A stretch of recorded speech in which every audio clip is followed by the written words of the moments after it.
It is a gray and snowy Thanksgiving day here at Dilboy Field. As for the 126th time, we have the backyard rivalry of Cambridge Ringe and Latin Falcons versus your Somerville Highlanders. Hello everybody, my name's Todd Harmon alongside Sal Mendonça on this gray, snowy day. Sal, we've got a heck of a game coming up. Oh, we definitely do. I mean, Thanksgiving is the game that these players have been waiting for all year long, especially for the seniors, their last football game of the year, their last football game of their high school career, and they all want to end it on a winning note. No doubt about that. As we look at these two teams, we've got the Cambridge Ringe and Latin Falcons coming in. They are 0-10 on the season, have not been able to break through into the victory column this year. They are ranked number 252nd in Massachusetts by Max Preps. They're averaging 16 points a game. They are allowing 37 points a game. Their last game was a 19-12 loss to Bill Ricca. Of course, the Highlanders coming in at a record of 2-8, 2 victories on the season, a Massachusetts state rank of 178 in Max Preps. They are averaging 19 points a game, allowing 34 points per game, and their last game was a loss to Wilmington by a score of 42-7. Some seniors out there on the field today looking to end their careers with victories on both sides. Oh, most definitely. I mean, Cambridge, former GBL foe, this is their first year in the Dual County League, so some people can't really sleep on them. Dual County League's got a lot of good teams over there, which is probably one of the reasons why Cambridge is 0-10. But like I said, on Thanksgiving, everyone's going to come ready to play. Someone needs to bring their A game today. A full 4 quarters of football. They want to make up for last year. Last year in Cambridge, Cambridge beat Somerville 41-7, and that's going to leave a sour taste in a lot of these players' mouths from what happened last year. They want to come back, you know, turn the tide here, give it back to Cambridge, and end their season on a good note. We have the captains meeting at midfield. As the coin toss is occurring, we'll look very quickly at the history of this great rivalry. Like I mentioned, 125 times previously they have met. This is the 126th. Somerville has lost the last 3 that have played against one another. As Somerville does win the toss, they will go ahead and receive. And we are getting ready for some Thanksgiving football here. As we look at the rivalry, we have Somerville leads this rivalry with 69 wins, looking for that elusive 70th victory in this rivalry. Cambridge has 38 victories in the rivalry. There have been 18 ties in the history as well. This is the 55th time these two teams have met on Thanksgiving. It was a lengthy tradition from 1898 through 1950 for the two teams to meet on Thanksgiving, and then for the past 2 seasons and this year as well, we have brought back that Thanksgiving rivalry. It's the battle for the picket fence. You'll see towards the end of the game a picket fence will be out here for the winning team. Hopefully we'll be painting it red and blue after the game, and there's also a trophy that you'll see out there as well to keep the tradition alive year in, year out between the two schools. Fantastic. So the battle for the picket fence here in the backyard rivalry at Dilboy Field as the Somerville Highlanders and the Cambridge Ringe and Latin Falcons prepare for this meeting. We will now honor America with the playing of our national anthem. To ensure Somerville athletic events are safe and positive may result in being told to leave or being banned from local sporting events. At this time, please rise and remove your hats for the playing of our national anthem by the Somerville High School Band.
We are ready for football here on Thanksgiving. Of course, as you can look out on the field, you see how snowy it is. Sal, when we arrived today, we had complete snow coverage out there. I see that you expanded your jobs and your knowledge to include groundskeeping.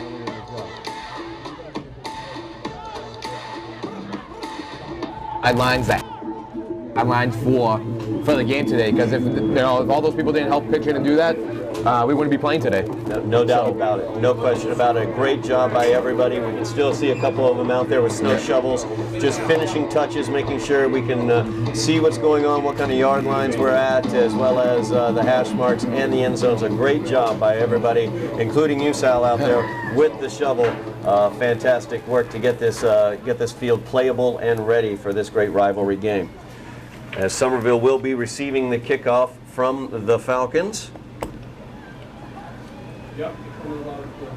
Somerville has won the kickoff and elected to receive. Back to It'd be great for Somerville to get off to a fast start here today with a team that's 0-10. Once they get down, it's going to be tough for them to bounce back. So if Somerville wants to get up early, keep the pressure on, and hopefully, take this game.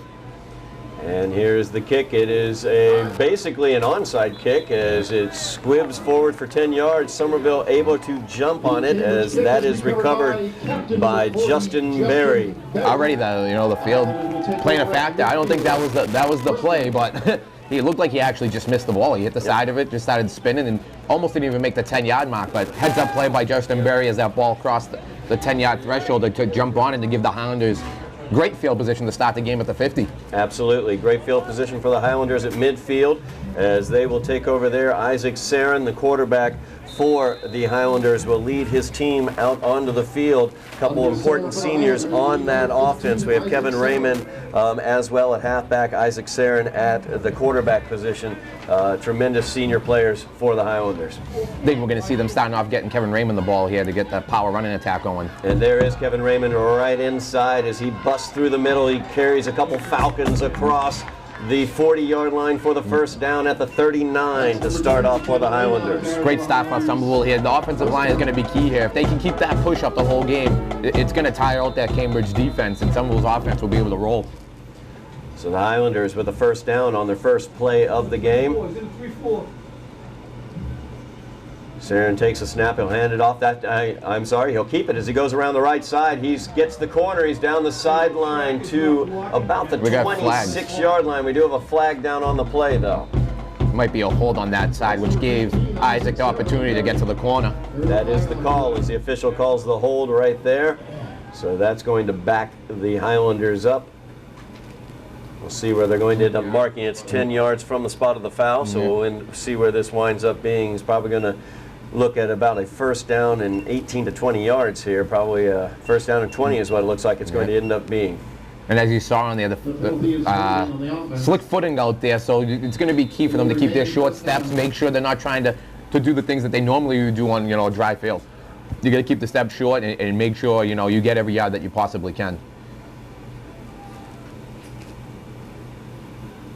As you can see, everybody out there trying to dig in, trying to make sure they do have that footing. Sarin sets in. He's got two receivers at the bottom of the screen. He'll hand off to Kevin Raymond on the left side. Raymond looking for some room. Nothing doing there as he is brought down immediately. Maybe a gain of a yard on that play. It's going to bring up a second and long for the Highlanders. Yeah, I would expect Somerville to continue with this running attack early, just to get a feel, and you also want to get that offensive line going. Punishing the front seven for Cambridge and tire them out quickly.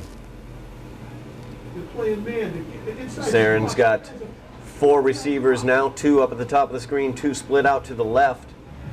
And Kevin Raymond joining him in the backfield with the shotgun formations. The snap is back to Sarin. He's back to pass, sets up the screen, and it is complete. He cuts it back to the inside, and he has room to go, and he will go as he's to the 15, to the 10, to the 5, and a touchdown for Kevin Raymond and the Highlanders as they start this game off correctly. Great call by the Highlanders there. Caught Cambridge being over-aggressive with the defensive front seven, and Isaac was able to bluff that ball right to Kevin for the screen, and Kevin made some great moves and had daylight, and the Highlanders would jump on the board early here. Great play call, as you pointed out, by Tony Gullo, the head coach for the Highlanders. As you had just talked about, we were going to see a lot of Kevin Raymond running the ball. Obviously, that's what Cambridge thought as well. They over-pursued on that one, and a great job of execution there on that screen.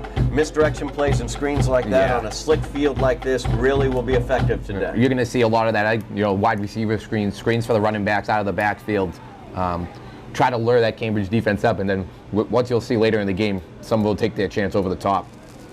Somerville will go for 2 here with the dicey footing out there. Instead of going for the kick, it's a direct snap and running right up the middle. Big power run up the middle, but we have a flag on the play. A false start. False start, it does appear, would be with the call. We're going to probably see a lot of 2-point conversions today because the kick, not ideal kicking conditions here, so lots of 2-point conversions today. So that's going to back the Highlanders up 5 yards.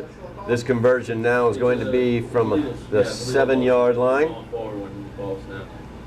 It looks like they are coming out for the extra point. Yep, they will go ahead and... It's going to be tough footing. Oh, yeah. Digging out a little area there to get the kickoff.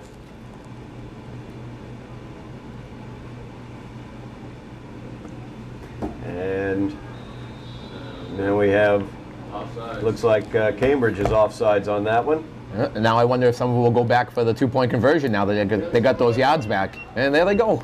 Absolutely, that's exactly what they're going to do.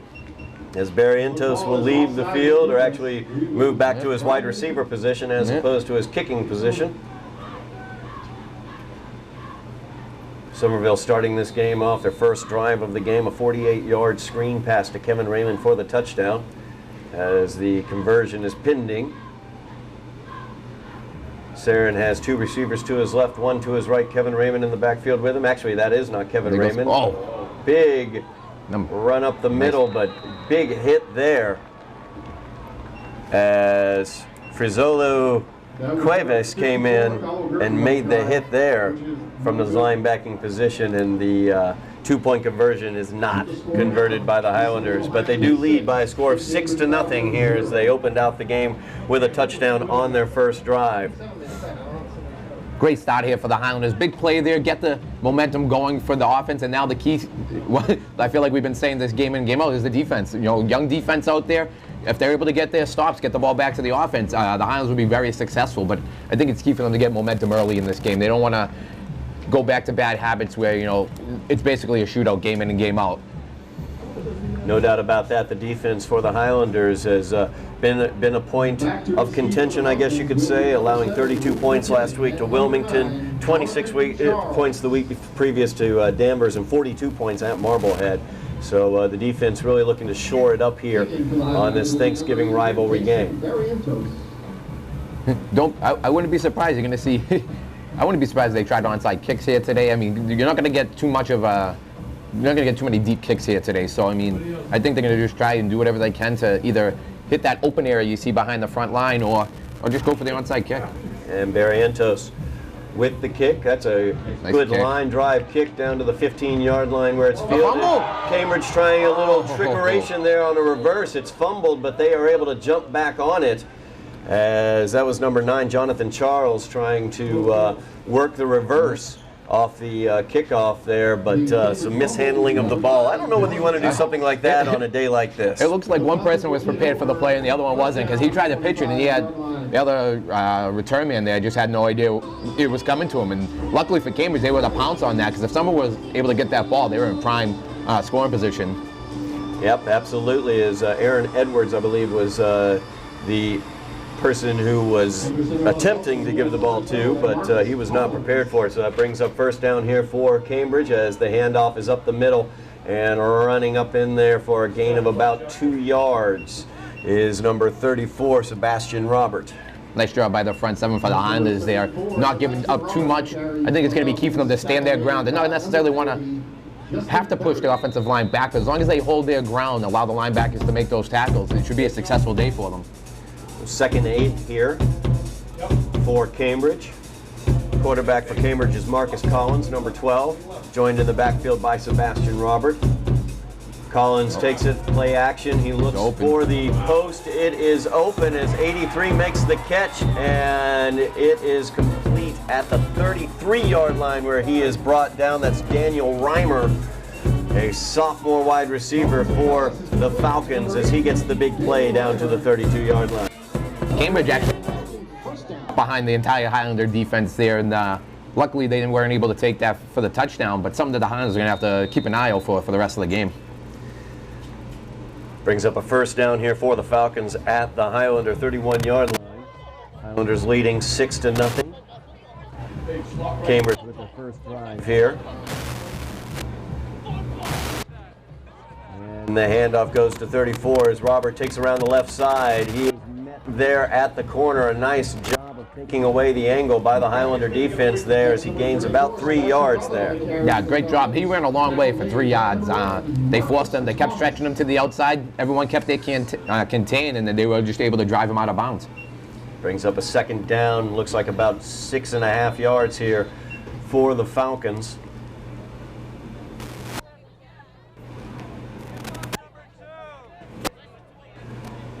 Marcus Collins letting his players know the plan. His 2 receivers in the pattern. He looks to his right. Pass is incomplete as it's just a little bit behind Reimer there. Those are going to be tough passes to complete, those timing plays, because you're counting on everyone, getting their footing, turning, and doing perfectly. This is not the type of field for those type of plays. More successful ones will be the ones, the deep pass that they completed earlier, where they don't have to stop. They're just going to keep going. Absolutely. The post pattern was open earlier, but that quick out was not available, and the footing did come into play on that one. So it brings up a 3rd down and 6 here for the Falcons. As he's back to pass, he looks once again downfield, this time a little bit too far. Good coverage as well by Somerville, and the pass is incomplete, so it'll bring up a 4th down for the Falcons.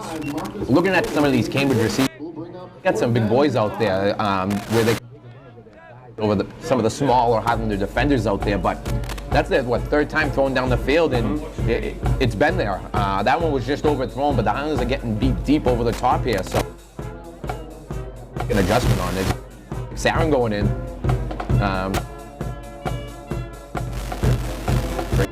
4th down here for the Falcons, trailing by 6. Motion there as Daniel Reimer before the snap at the top of the screen. So that's going to back them up further. It'll bring up a 4th down now, about 11.5 yards for the Falcons. Yeah, I mean, if I'm the Highlanders, I put back at that at the sticks and keep those Falcons receivers in front of them. Like as we said, 3 or 4 times now they've thrown the ball deep. I was watching quarterback Marcus Collins throw before the game, and he can throw the ball. He's got a strong arm, and if the Highlanders allow him to, he's going to keep throwing that ball over the top. The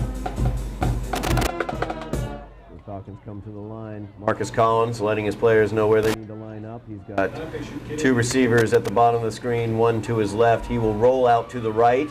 And he has pressure on him. The pass is complete to number 44, Tevin Charles, as he is rumbling downfield, running over Highlanders down inside the 5-yard line to the 3. As the screen pass worked out well for the Falcons there, using the pursuit and the aggressiveness of the Highlanders against them. Nice play call there, because he knew the Highlanders were going to come and try and attack the quarterback there, and number 44 was able to slip out of the backfield and had a lot of room after he caught the ball. So after the first down, big 4th down conversion there for the Falcons, they have it 1st and goal at the 5-yard line, trailing by 6. So Highlanders dig in defensively. Danaeus moves in motion. The give is on the left-hand side, not going to make it as he gains about 2 yards there once again. That was Sebastian Robert running for the Falcons. Nice job by the Highlander front 7 there to only give up 1 or 2 yards. I mean, they're stopping the running game. They're only giving up 2-3 yards, maybe a carry at the most, and that's on the high end, but they have to be aware. This is probably a good time watching the mixing a play-action pass here. 2nd down and goal here for the Falcons from the 3-yard line. Just over 6 minutes remaining here in the first quarter. Highlanders leading 6-0. As the give is nice job inside once again to Robert, and nowhere to go on that one. A great job by the Highlander front 7 once again standing firm. Yeah, I mean, a great job by the big boys up front, not giving Cambridge anything within the running game now. Brings up a 3rd and goal now. And this is definitely 4-down territory, so Cambridge can do just about anything here. They're not just, reserved to having to throw the ball, having to run it. They can mix it up here and try to keep the Highlanders off balance. We're going to have a timeout on the field as the Highlanders are going to take timeout, get their defense set up the way they'd like it to be, with 5.5 minutes remaining here in the first quarter. Now, you were talking about the success we were seeing Cambridge have over the top of the offense, and that's the type of routes that you're going to see probably be more successful, like you said, a route where you're not having to stop or start again, where you're just running downfield because the defense has to adjust to you on this slick field. Exactly. This short field is a benefit to the Highlander defense because they don't have that much ground to cover behind them now. It takes away Cambridge's ability to throw the deep pass and allow their big receivers to get downfield and try and out-muscle the smaller defensive backs on some of those defense here. So it kind of, as you were saying, these short passes aren't necessarily a given just because of the slick footing. So they're going to try and turn, and more than 50% chance they're going to slip. Right. Given what the conditions are right now. So definitely 2-down territory here. I kind of expect Cambridge to throw the ball just because they're having no success running the ball here. Even though it's short distance here, probably the 5-6 times they've tried to run the ball, they probably have a total of 10 yards running the ball. So they might try to even do one of those, just throw it up there and let one of the big guys try and take advantage of their size. Yeah, I was thinking possibility of a fade into the back of the end zone there to 83, Reimer, the big tall receiver, as the handoff is actually given inside, and he'll bounce it to the outside, and for the touchdown, Sebastian Robert will bounce that one to the left-hand side and run it on in for the Falcons. That's going to tie this game at 6, pending the extra point. With the score now tied, Somerville 6, Cambridge 6. Looks like we're going to go with another 2-point conversion for the Falcons here as they look for the 2-point lead. Based on the kickoff, I don't know what kind of kicking game Cambridge has, so this is probably going to see a lot of this here today. That's an excellent point. Collins gets his signals. He has 2 receivers to his right. He will roll to the right, a little shovel pass to the inside, and that is in for the 2-point conversion as Tevin Charles runs that one in on the shovel pass. So that makes the score Somerville 6, Cambridge 8, with 5 minutes and 24 seconds remaining in the first quarter.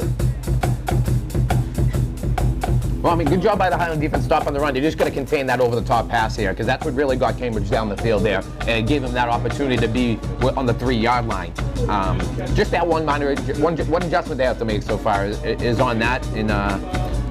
But the offense, they get the ball back.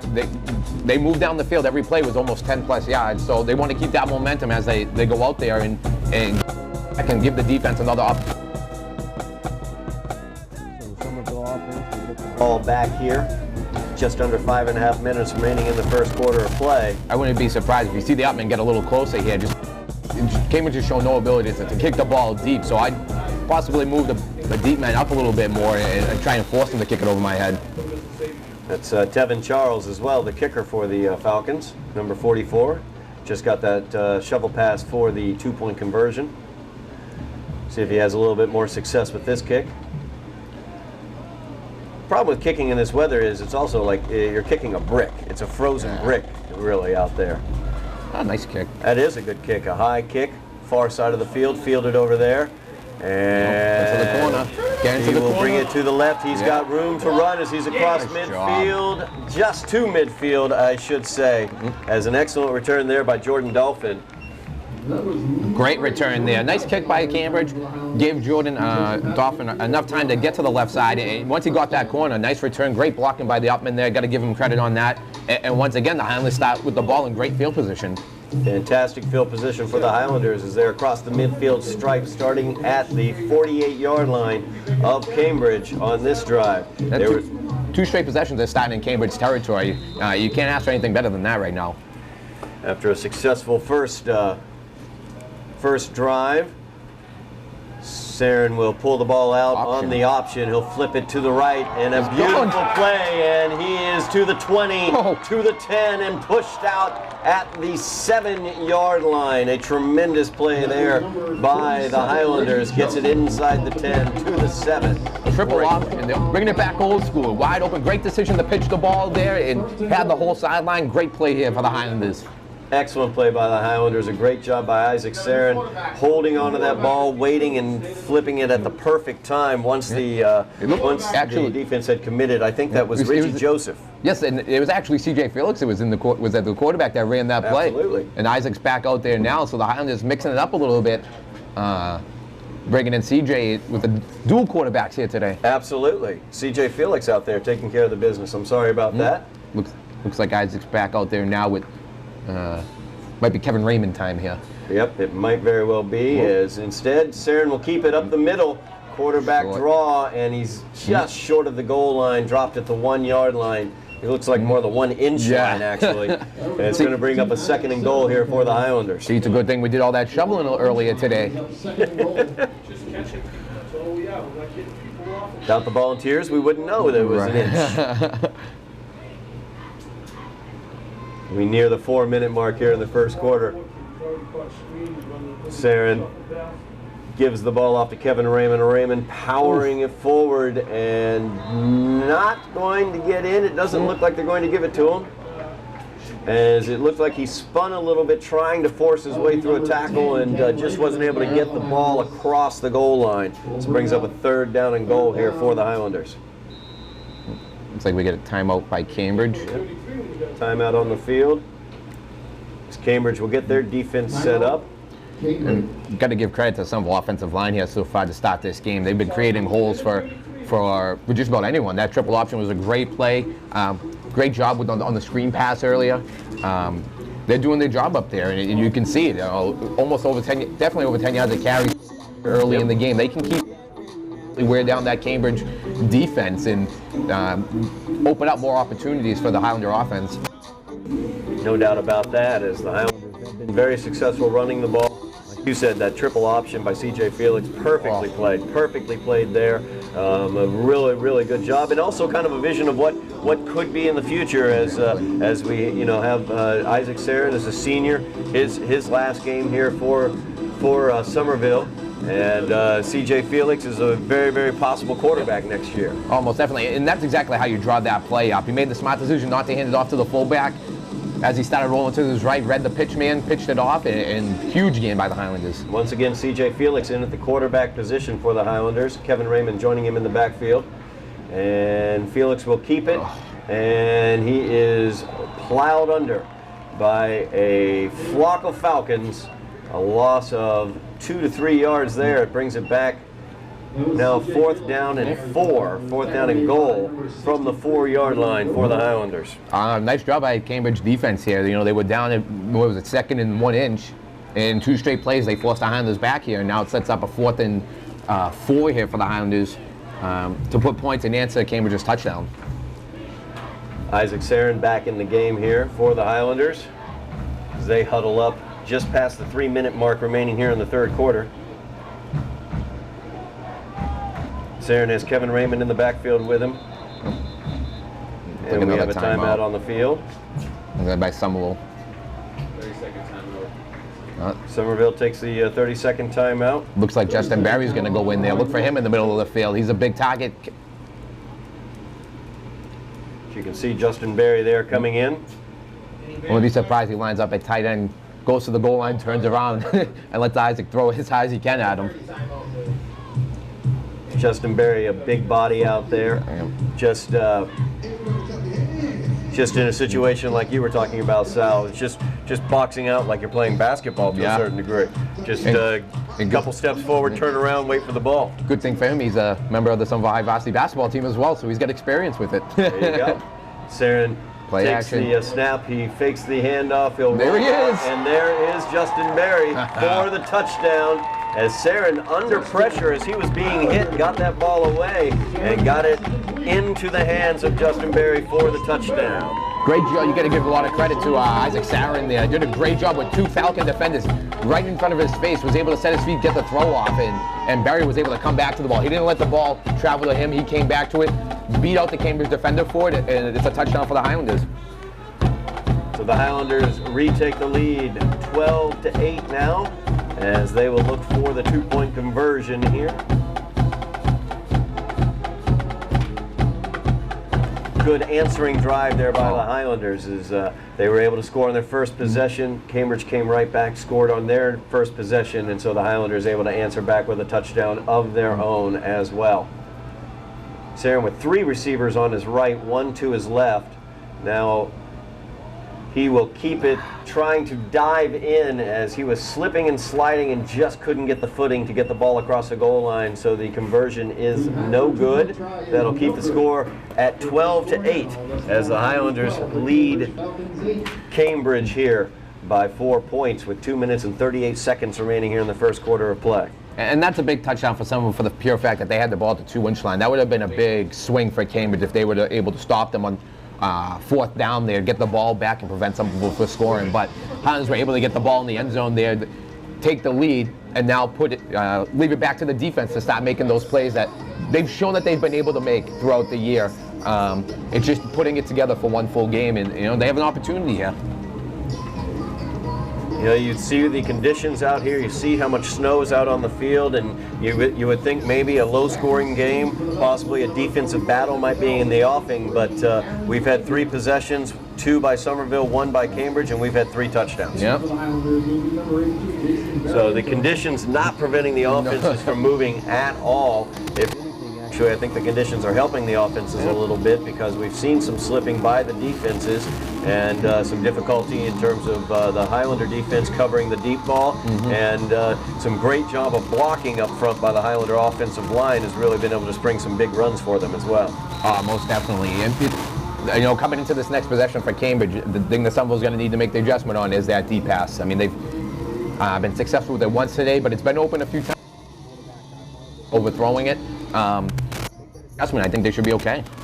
So it's a line drive kick there by Mendonça, and it goes out of bounds as the flag is thrown for the ball out of bounds, and so Cambridge will get good field position here to start off their second drive of the game. Somerville leading by a score of 12-8 here. I think they'll have either ball at the 40 or they're going to re-kick it. They may force them to re-kick in these conditions. I don't know. A lot of bad things can happen, like we saw in the first return. So they are going to force them to re-kick. They're going to re-kick. So yeah, I don't quite understand that either, like you said, Sal, because on their the last kickoff they fielded, they attempted a reverse, and it did not go well as they did put the ball on the ground. They were able to recover that. But that just this opens up the possibility for something like that to happen again. Yeah. I mean, we can second guess it after this play, see if it was the right call or not. We've got 10 guys on the field. And Somerville make sure they have everybody out there. Barrientos getting ready to kick. And it's a line drive kick fielded at the 20 as he will spin through one tackle, get it up to the 44-yard line is Tevin Charles. Big collision there with Kevin Raymond and one of the blockers for Cambridge there. I think those two are ready to play today. Cambridge takes over at the 44-yard line. Good field position for them there, and I guess they came out a little bit ahead. Yeah, so it was a good call. Good call. Marcus Collins, the quarterback for Cambridge. Joined in the backfield by Sebastian Robert.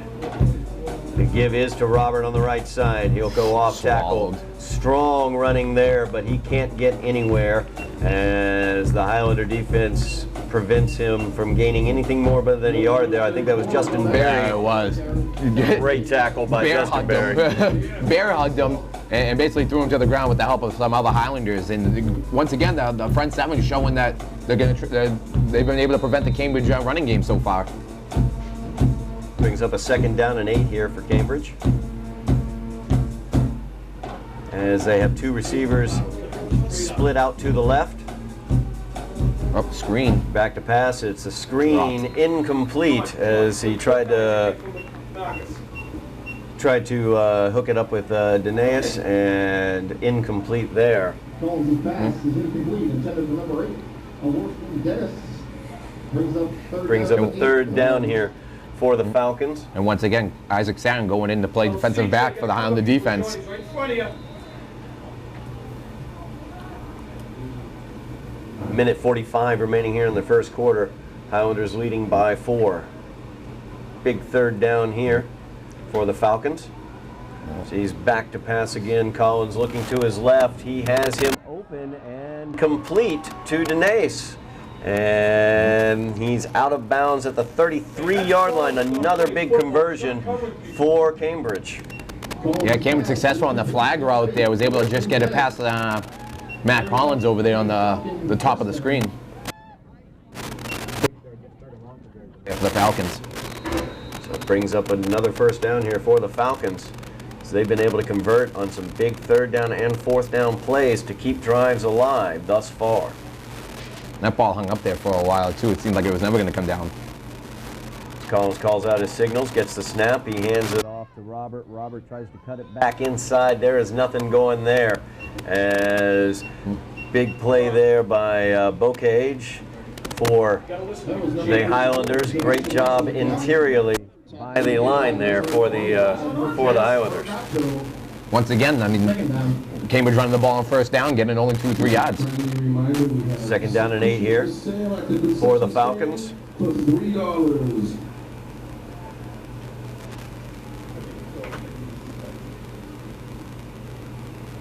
Collins takes the shotgun snap. He's back to pass, looking over the middle. He's got his man open at the 8-yard line. Is Frizzolo Cuevas. Yeah, Cambridge finding success with that seam route right down the middle of the field. Nice pass by Collins there. Caught by Frizzoli, and now Cambridge is set up for a first and goal here. Looks like we're in for a shootout here tonight. We are in for a shootout today, no question about it, as it's a first down and goal here from the 8-yard line now for the Falcons. So they look to score a touchdown on their second possession of the game. Collins back to pass again. He looks to his right. He has a man open on the slant for the touchdown. Is Daniel Reimer. He just slanted right in between the two defenders for Somerville and able to catch that touchdown pass. Cambridge showed that they can throw the ball. They've been successful throwing the ball. Somerville High, they're going to work on the coverage. It seems like they have too much room to make some room. Basically completing wide open passes. It's something that they're going to have to adjust to. No question about it. You pointed out how Collins definitely has a good arm. He slung that one in there really nicely, right on target to Reimer. And he does have some weapons on the outside, some good physical weapons out there. As Reimer, a very, very large physical player out there, number 83. As you see him splitting out to the top of the screen as the Falcons attempt 2 here. Collins has 2 receivers to his left, and he will look to his left as the pass is incomplete. He was getting hit and threw that ball right through the hands, though, of Frizzoli. Could not hold on to it, so that will make the score 12-14 as the Falcons lead the Highlanders by 2 with 22 seconds remaining here in the first quarter of play. And once again, that was all set up by another one of those deep passes down the middle that Cambridge was able to complete. 2 touchdowns, both set up by 2 long completions.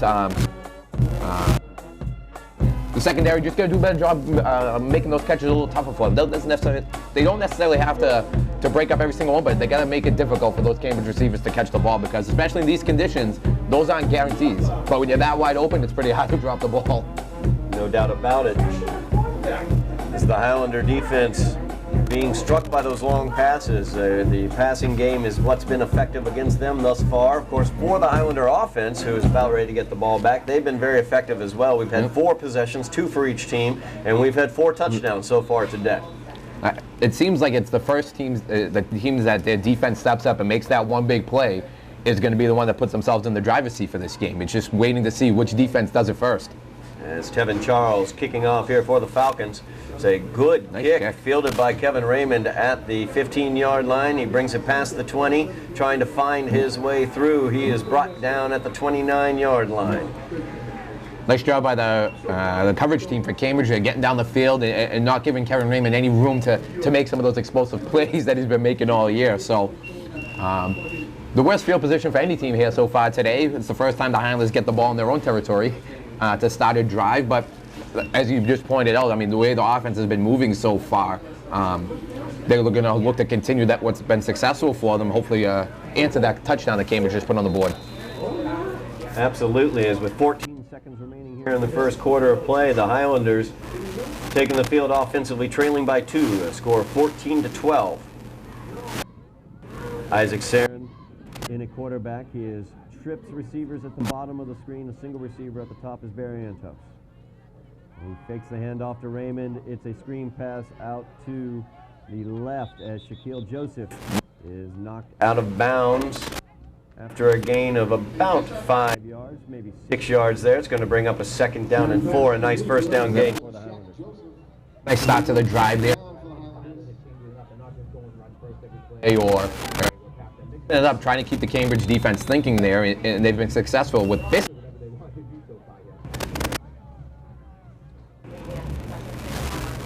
This will be the last play of the first quarter as it's a handoff to Kevin Raymond, and he cuts it back to the right side and gains the first down and more. Gets it out to the 43-yard line. It'll be a first down for the Highlanders as we move towards the second quarter of play. The Highlanders trailing the Falcons of Cambridge, Ringe, and Latin by a score of 14-12. And once again, another play there.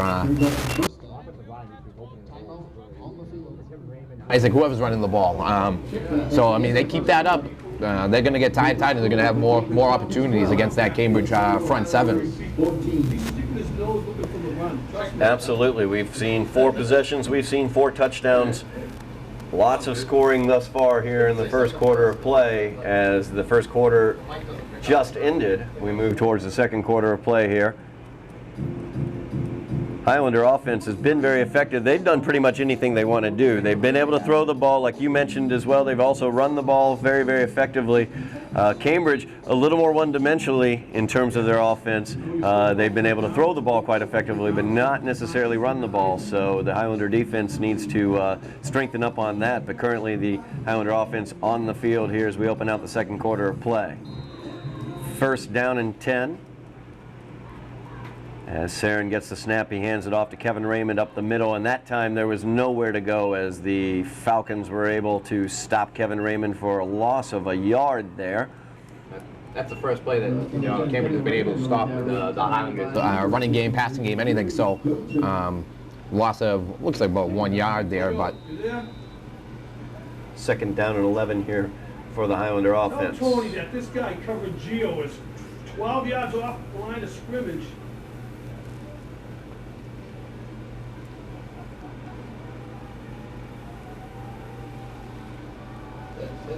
Isaac Sarin awaiting the snap. And a little miscommunication with Kevin Raymond. Raymond ran to the left. Sarin tried to hand it off to the right, but Isaac able to make something out of it as he runs forward for a gain of 4 yards there. Actually, more like 5 yards there. It's going to bring up a third down and 6 here, I should say. Nice job by Isaac on improvising there and basically making something out of nothing there. Could have been a disaster, big loss for the Highlanders there, but he was able to pick up those valuable yards and give Somerville a manageable, third and medium here. Absolutely, a manageable third down as opposed to a third and very long. Heads up there, play there by Isaac Sarin, as now he has 3 receivers to his left. Barrientos is split out to his right. Pierre in motion, and he is under pressure. He gets it underneath. A beautiful pass underneath to Barrientos on the little screen inside, and Barrientos will barrel forward to the 40 for the first down into Falcons territory. Great job by Sarin there to be patient. He waited for Barrientos to be open in the middle there, let the Cambridge Falcons come closer and closer to him, was able to loft it over, and once Barrientos got the ball, he had lots of room to work with there. So first down and 10 here for the Highlanders in Falcons territory at the 40. As Sarin has it, he's looking deep to Pierre down the right sideline. Just too far for him there. Not great footing for Pierre to use that speed we've seen throughout the season. I mean, they weren't, obviously they didn't connect on the play, but I think it does a lot of things for them going forward now, because it shows Cambridge that they're willing to go deep. They're willing to throw that deep.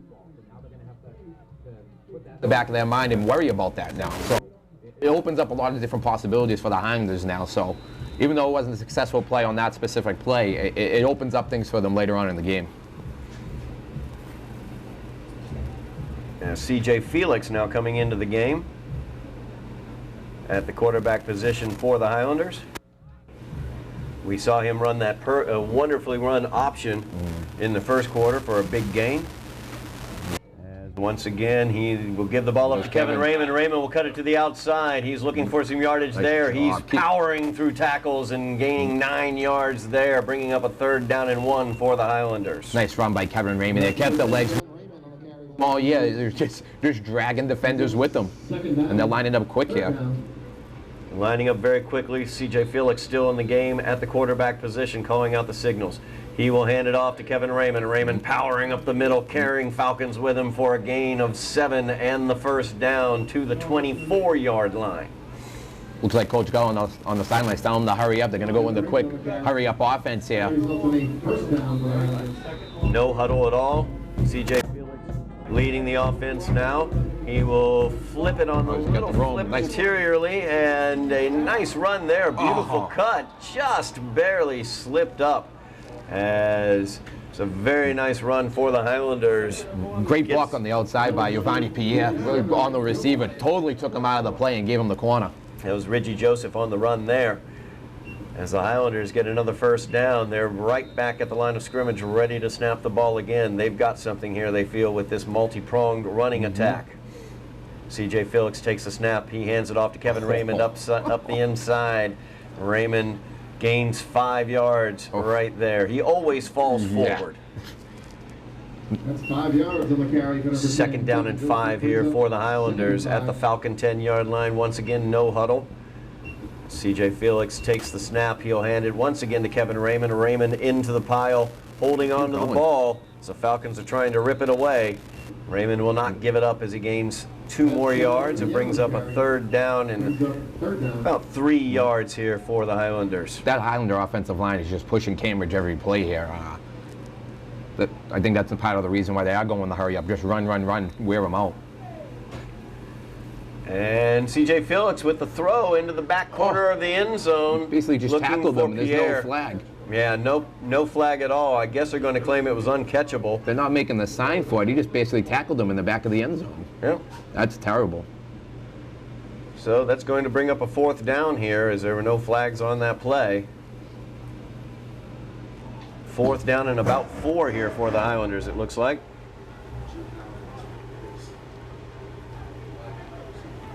Oh. We got 4th down? Yep. 4th down, 4 yards here. C.J. Felix staying in the game for the Highlanders. We have a stoppage of play. It looks like the officials will be conversing here for a moment. A little confusion amongst them.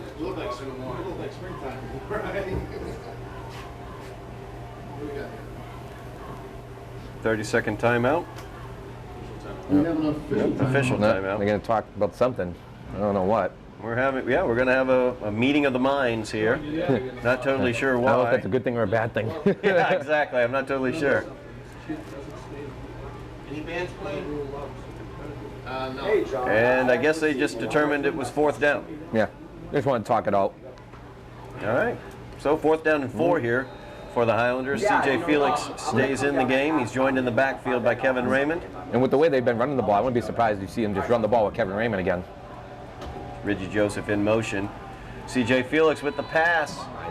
A little bit high as he was looking for Pierre. Nothing doing there, and the Highlander offense is turned away. I mean, that's what we were talking about, is that the first defensive stop here. Cambridge was able to stop the Highlanders there on 4 downs from 4th and goal, and now the Highlander defense is going to have to step up with to make a stop. What they got working for them, though, is Cambridge is back at their own 8-yard line, so they do have a long way to go. 92 yards from pay dirt is where Cambridge will start this drive from their own 8-yard line. 7 minutes, 15 seconds remaining here in the first half, as Cambridge leads the Highlanders by a score of 14-12. Marcus Collins hands the ball off to Tevin Charles. Tevin Charles has nowhere to go at all, as the Highlander defense all over him there, drops him for no gain. They were there like they knew what the play was already. I mean, as soon as he got anywhere near the line of scrimmage, he was met by 2 or 3 Highlander defenders, and he had nowhere to go. Brings up a 2nd down and 11. He actually lost a yard on that play. This would be a huge if the Highlanders can stop him 3-0 here, because they'll definitely get the field position back. No doubt about that. Highlanders defense looking to stand tall here. Got to watch the seam routes down the middle of the field. Number 7 moving out a little bit. Marcus Collins with the handoff up to Tevin Charles. Charles busts it through the middle for a gain of 7 yards there. It's going to bring up a 3rd down and 3 for the Falcons. Nice play there. Cambridge spread out the defense there a little bit, putting 2 receivers, actually 3 receivers to the one side, spread that defense out to allow them a little more running room up the middle, and they were able to get those 7 yards. So a 3rd and 3 here facing the Falcons. Once again, 3 receivers out for Collins. He will hand the ball up the middle to Charles. A great job in the interior there for the Highlanders. We got a flag on the play, too. We do have a flag coming in. Cambridge is walking backwards, so. Tackle was made by number 54, Carlo Gurton. Big tackle there by Carlo Gurton. An excellent job. Let's see what we got. We got holding on the offense. Huge. Holding on the Falcons. All right, so John, you got a hold. Nice. Right? So we're going to back them up 10 more yards. 3rd down and 13 now. A 3rd and long facing the Falcons. The Falcons have converted on 3rd and long and on 4th and long. Yes. We've seen thus far this game. So it's vitally important that the Highlander defense stand up tall right here. I got to be aware of everything here. The passes down the middle, but and also the screen that they were successful on earlier on a 3rd down. So Collins comes to the line of scrimmage. Here's Dennis at the top of the screen. He has Reimer at the bottom. He's back to pass, looking to his right. Pass is complete for the 1st down, just across the 20-yard line to the 21, as the Falcons once again convert on the 3rd and long.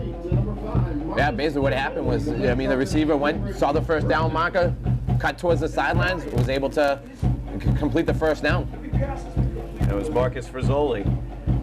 They hit a big pass to him earlier in the 1st quarter on one of their successful drives, and a big conversion there as well, as we near the 5-minute mark remaining here in the first half of play. Falcons have it 1st and 10. Collins back to pass. He looks to his left. He's going deep as Reimer is out there. Single coverage and incomplete. C.J. Felix had the coverage there on Reimer. Size mismatch there. Reimer much taller than C.J. Felix. So Collins just trying to throw the ball up, hope his tall receiver can go get it. Great job by Felix. He was there step by step with them. At that point, when you're so outmatched, you just want to go up and try and knock the ball out of his hands. You're not trying to really pick it off. You know, when you have such a size disadvantage there, you're just looking to make sure that they don't complete it instead of trying to take the pick. Brings up a 2nd down and 10 here for the Falcon offense. Charles is in motion. Collins gets the ball, hands it off to. You ran right into it, John. Nice call. Ran right into that, as we heard right there. Sebastian Robert running right into the defense. Nice blitz there by Justin Berry. He was in the backfield. He almost could have took the handoff from the quarterback. He was in there so fast. Big loss of 3 yards there. It brings up a 3rd down and 13 here for the Falcons. Once again, another 3rd and long. We'll see whether they can convert. They have converted. They converted on a 3rd and 13 on this drive previously. We've seen them convert on 3rd and longs and 4th and longs. I'd like to see him do another one of those blitzes. Justin Berry got in there real quick. Put the pressure on the quarterback. He's had a lot of time to throw the ball. He's been able to set his feet, put a little pressure on him, force him to do something to get him out of his comfort zone here a little bit. Collins out there. He's directing traffic. He's got 2 receivers to his left. As he's back to pass, he looks over towards the left. He's got a receiver open at the 30. A good hit there, though, as Luke McKinnon made the catch. but short of the first down. It brings up a 4th down and a yard here for the Falcon offense. Capital Highlanders, number 15, Isaac Sarah. I don't know if Cambridge is bringing the punt team out here. It looks like it. Looks like they might. I'd be aware for the fake here. I mean, it's 4th and 1. I'd watch for the fake here. Let them kick it. If rather get the ball back than worry about being caught off guard here, allowing them to fake it and get a first down. Tell the guys to stay on side. Luke McKinnon, who just made that pass reception short of the first down, is back to punt for the Falcons. Snap back it over deep his to head. return is Pierre. And it is a good punt. Pierre looking for the fair catch, waits Nice for job. it, makes the catch at the 41-yard line, and that's where the Highlander offense will take over.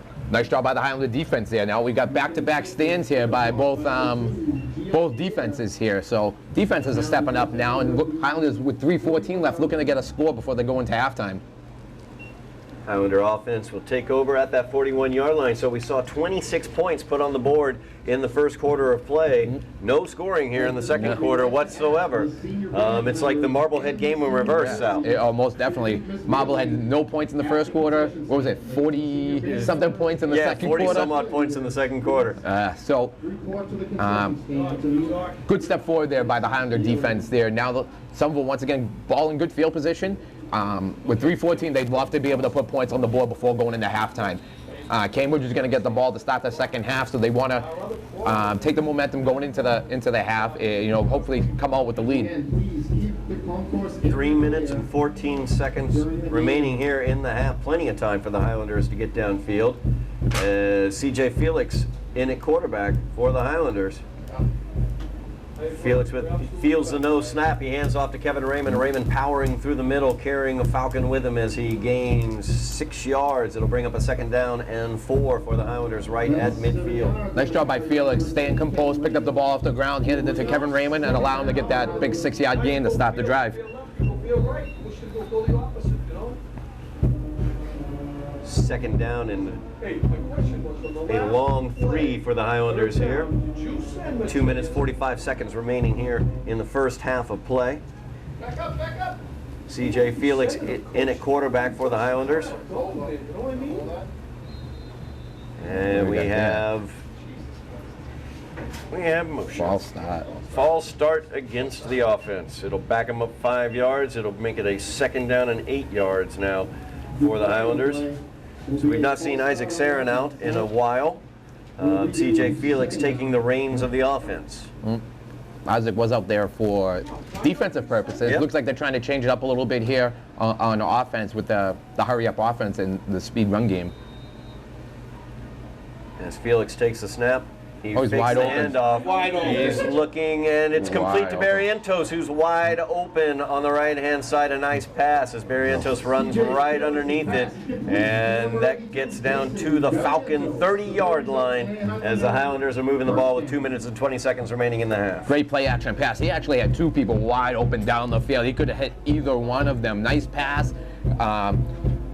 Huge play for the Highlander offense. Great job. Great play there as the big pass to Barrientos gets the first down, keeps the Highlanders moving and gets them deeper into Falcon territory.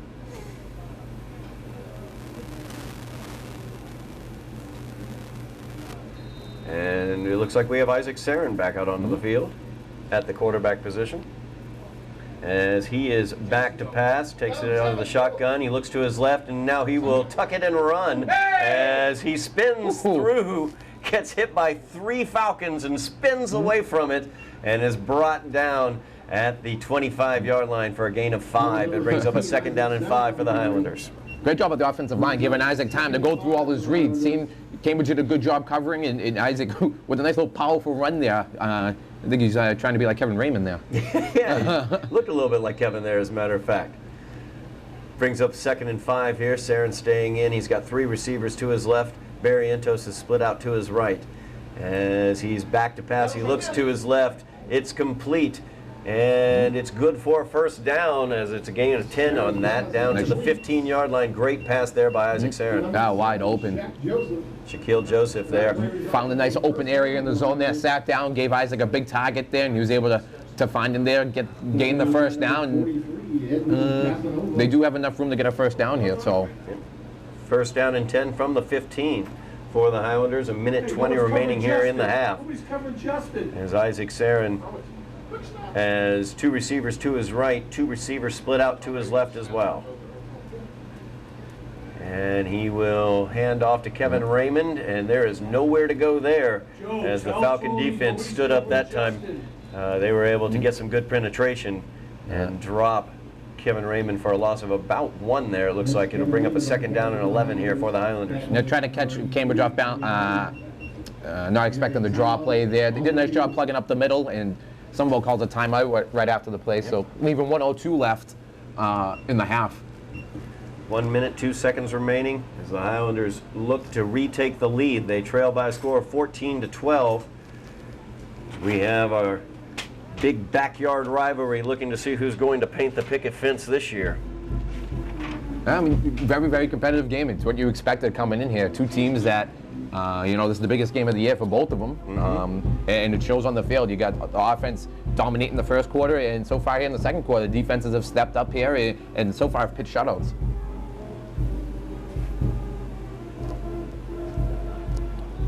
So the Highlander offense knows what they're looking to do here. We've seen a 2-headed monster at the quarterback position right now. Isaac Sarin in, CJ Felix also playing some quarterback as well today.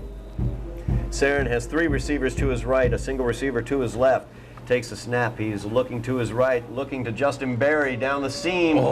Berry just out of his reach, as he just couldn't quite reach that ball. It's going to bring up a 3rd down and 12 here for the Highlanders. He had Berry streaking down the field, just overthrew him just a little bit, which is a good thing, because if he underthrew him, there was a Cambridge defender underneath there, and just over the fingertips of Justin Berry. So a big 3rd down here for the Highlanders. 55 seconds remaining in the half. This would be 4-down territory, correct, Sal? Oh, most definitely. We're not going to see any 30, 40-yard field goals here. So, you know, with this play, they want to make it 4th and manageable here. So you look for them to try to gain to like 6, 7 yards. CJ Felix in at quarterback. He'll hand it off to Kevin Raymond. Raymond will cut it to the left and back to the right as he's able to gain about 5 yards there, make it more of a manageable 4th down situation as we're looking at a 4th and about 7 here for the Highlanders with 45 seconds remaining in the half. Going to be a timeout on the field. So the Highlanders take that timeout. Highlanders trailing by a score of 14-12, looking to retake the lead as we go to the half. CJ Felix in at quarterback. Gives a different look, not quite the arm that Sarin has, but a little bit of a better runner than Isaac Sarin is, and he runs that triple option look very, very effectively.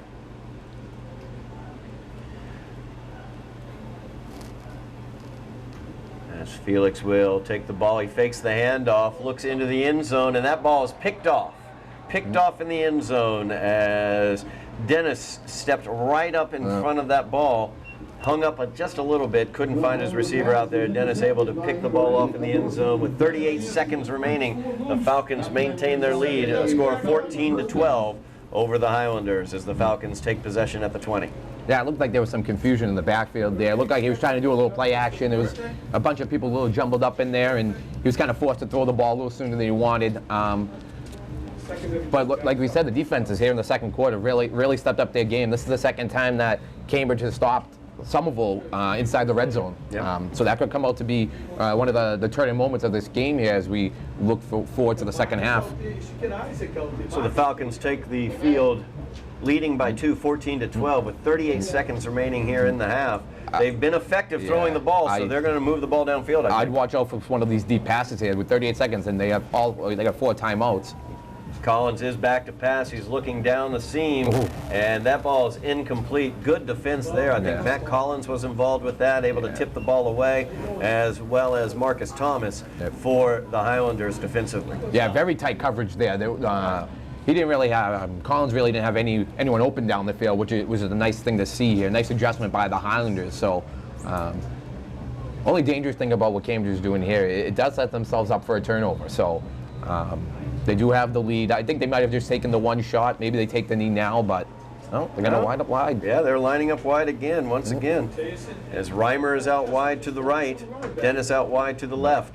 Collins this time will hand the ball off, and Sebastian Robert has nowhere to go as the Highlander defense is there, takes away the angle, makes the tackle out there. I believe Carlo Gerton involved with that. And he'll bring up a 3rd down and 10 here as the clock is running with 15 seconds remaining. The Falcons seem to be happy and content to go to the half with the 2-point lead. Looks like they're just going to let it run out, go into the locker room with the lead at halftime, and we're going to have some... Timeout by the Falcons with 6 seconds remaining. That's interesting. Was that called? I don't know if that was called by a coach or one of the players, but interesting strategy here. Yeah. 3rd down and 10 for the Falcons. Like you pointed out, Sal, it's a little bit dangerous because the possibility of a turnover instead of just taking a knee or letting the time run out. The Cambridge coach is up by the hash marks talking to the referee.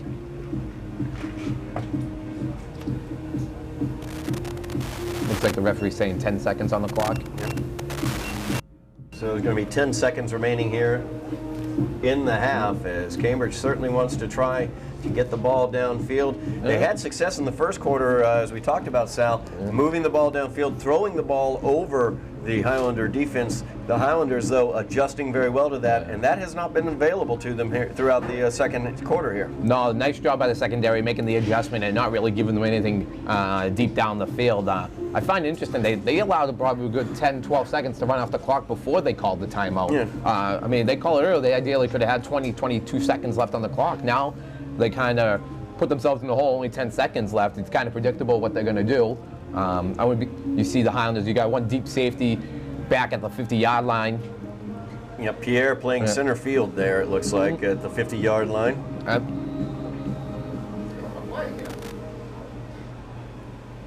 10 seconds remaining. Collins takes the snap. He looks to his right. Pass is incomplete. Now that sets up 4th down. They're going to have to punt the ball here. Yep. 4th down with 6 seconds remaining on the clock. 4th down and 10 here for the Falcons. And one interesting choice of play calls and time management here by the Falcons.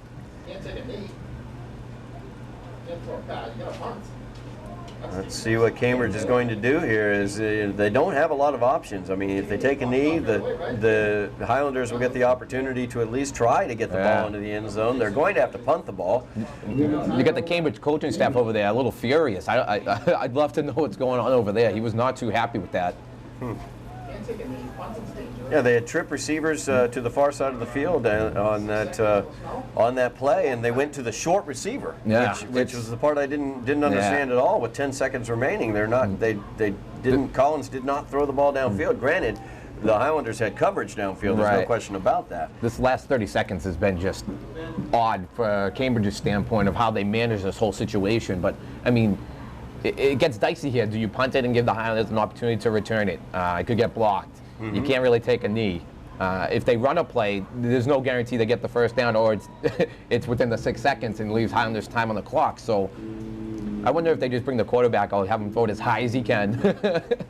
They do have Marcus Collins in there. They're gonna looks like he's do something. He's setting up to take the snap. So they are going to run a traditional play here as opposed to what looked to be a punt. So with 6 seconds remaining, Collins will take the snap. He's back to pass. He's looking deep, just hauling off and throwing it as far as he can for Reimer. And that ball is incomplete. As Reimer was fighting for it, pushed off a little bit trying to get to it. But that will end the half, as at the end of the first half of play, the Somerville Highlanders trailing the Cambridge Falcons by a score of 14-12 here in the backyard rivalry, looking to see who wins the Picket Fence. We move towards halftime, trailing by a score of 14-12.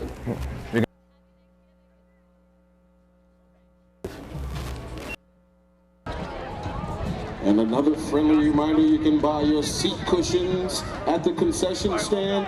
Oh, wow, I just got the update. We are sold out of seat cushions. Sold out of seat cushions. Sorry, ladies and gentlemen.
At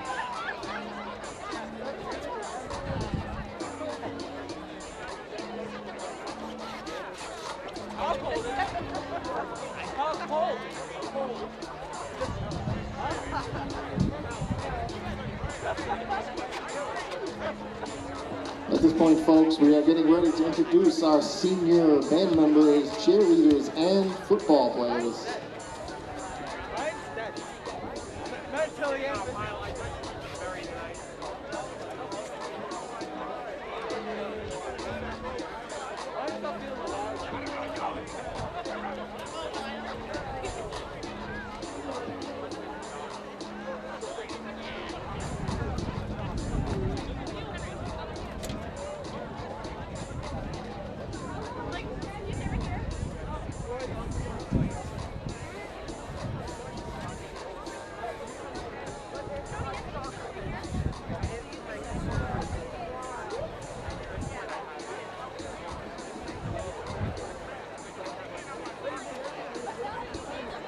We are waiting on your cue, Miss Bailey.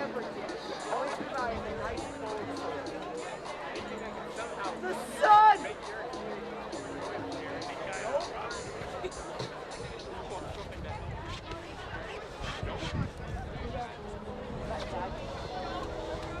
All right, folks, now we'd like to introduce our senior band members, cheerleaders, and football players, and thank them for their 4 years of dedication to the Highlander football program. The first person out is band member Anchis Bissani.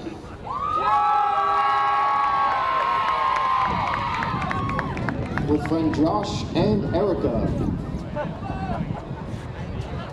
Second, band member Caitlin Doherty with her father Chris.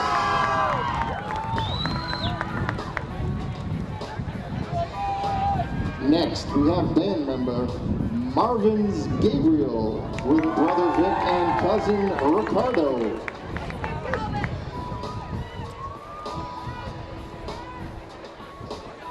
Next we have band member Calvin Janik with parents Catherine and Alan.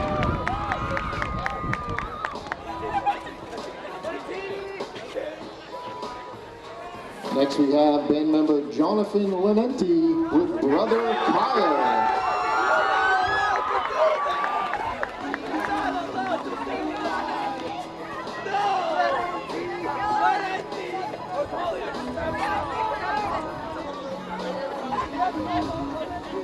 Next we have our lone senior cheerleader, Nicole Setner, with parents Sandy and Tony, brothers Anthony and Mike.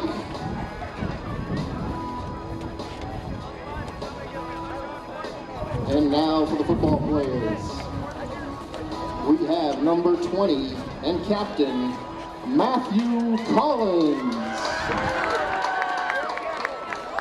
with his mother Joanne and nephews David and Jackson.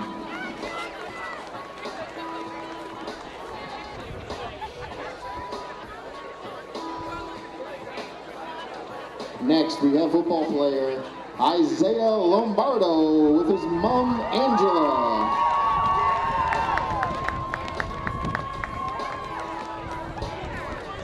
Next, we have number 15 and captain Isaac Sarin with parents Francine and Rich and brother Sam.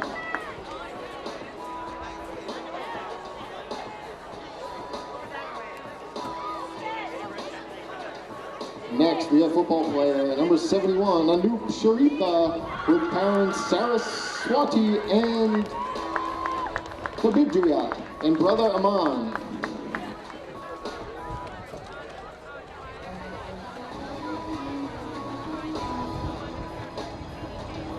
Next, we have captain number 10, Kevin Raymond, with his brother John and teammate Carls.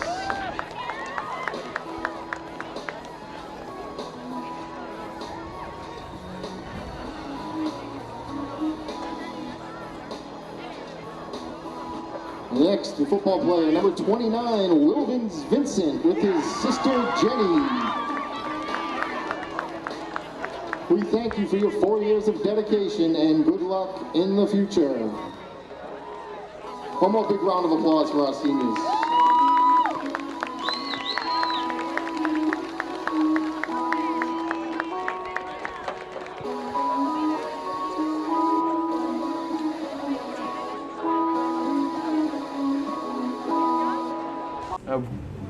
That wasn't me? There we go.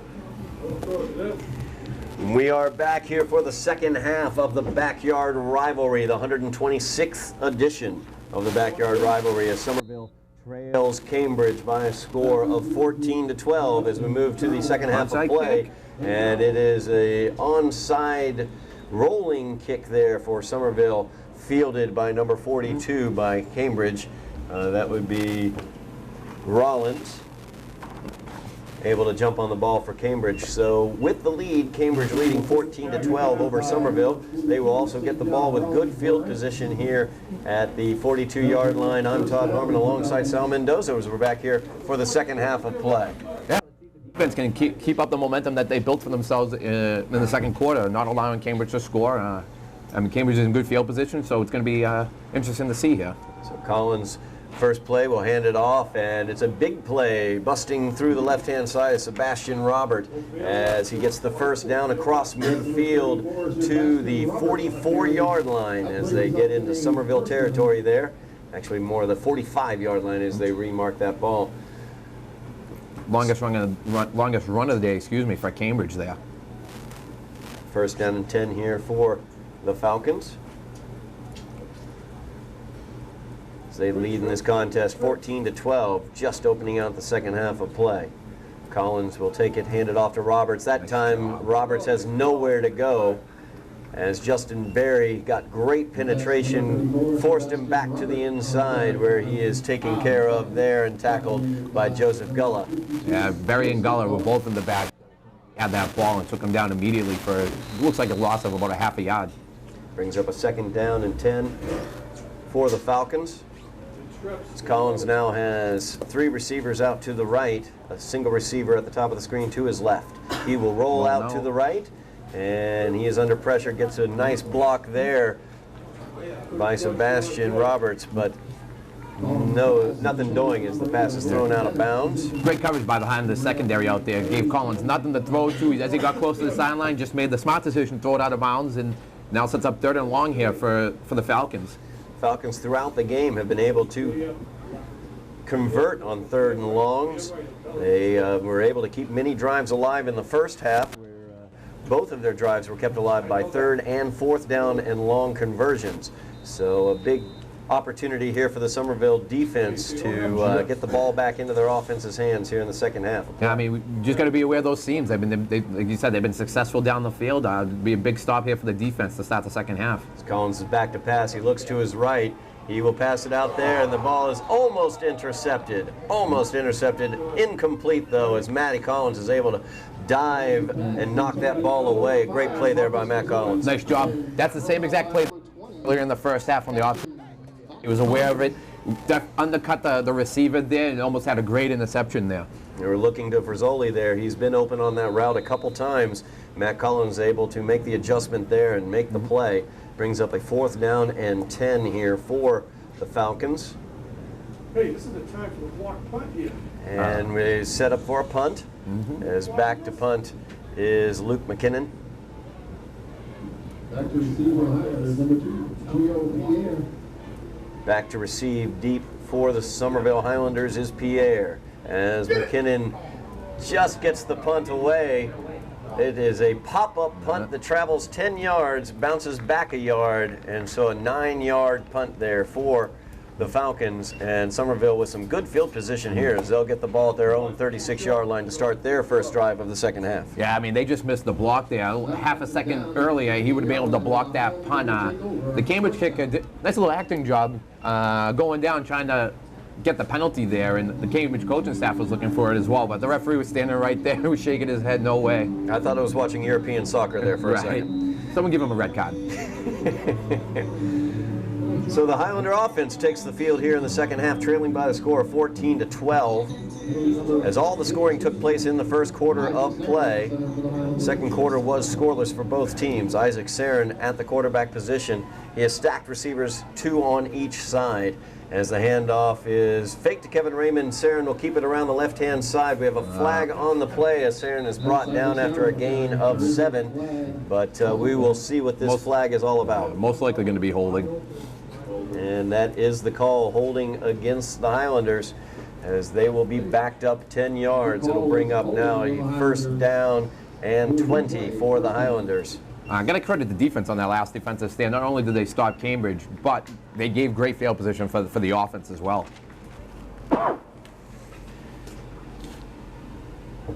As I mentioned, we had no scoring in the second quarter of play. In the first quarter of play, Somerville came out and took the lead on a 48-yard touchdown screen pass to Kevin Raymond.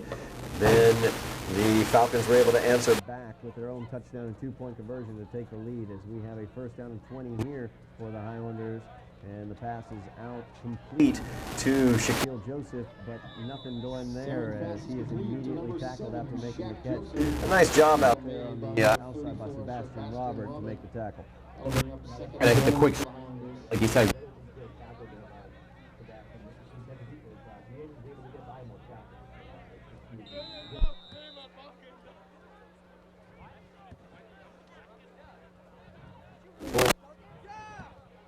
Out there, Isaac.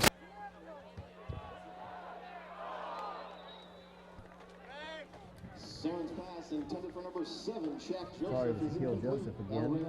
Just incomplete though.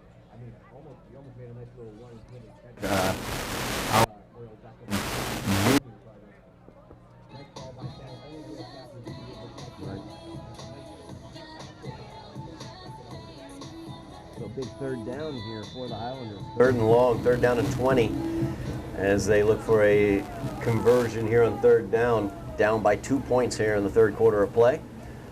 Sarin has 2 receivers at the bottom of the screen, 2 at the top.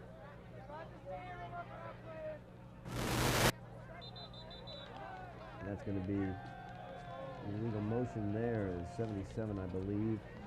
Isaiah Clark moved before the snap. That's going to back him up another 5 yards. Bring up a third down and forever.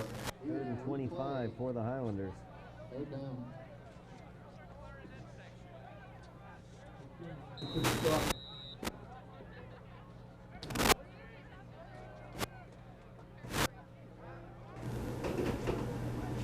The Highlanders try to get their offense set correctly. Isaac Sarin getting the right signals in. He's got 3 receivers to his right. He has a single receiver. That is Pierre to his left. Kevin Raymond joins him in the backfield. As he is back to pass, he is looking to Pierre down the left sideline. Incomplete, though, as Pierre just couldn't quite get the footing, and the pass just wasn't quite on target enough. Couldn't quite run underneath it was Pierre, and that's going to bring up a fourth down and long, as the Highlanders will be forced to punt. Penalties just killed them that series with the holding call on that first down where they had a nice large gain, and it just continued with false starts and Cambridge defense stopping them. So, I mean, nice turn here. But once again, the Highland defense, who's been doing a great job since the second quarter, is going to have to come up big here for them. Noah Chisholm back to receive for the Falcons. Barrientos with the kick. It's a line drive kick fielded at midfield. Chisholm has it around the left-hand side, and he is brought down at the 40-yard line, or actually 35-yard line, I should say. I'm sorry. So great field position for the Falcons, as they have the ball at the Highlander 35-yard line to start their second possession of the second half. Yeah, nice little turn of field position there for the Falcons, and now the Highlanders defense, as we said, needs to come up big here. You know, you want to prevent Cambridge from putting any more points on the board and allowing your offense to get back on the field as soon as possible. Cambridge with that 2-point lead, leading by a score of 14-12 with 8 minutes and 15 seconds remaining in the third quarter of play. Collins hands the ball off to Robert, and there is nothing doing there as the Highlander defense all over that one. Nice job. I mean, other than that one run to start the second half here, Cambridge hasn't really been able to do anything on the ground. You know, I'll give them credit. They're not going away from what they want to do, because they've been running first down just about every series, and every series the Highlanders have stopped them for either no gain or a gain of 1 or 2 at the most. Brings up 2nd and 11 here for the Falcons. It's Collins in the shotgun. He's got 2 receivers to his left.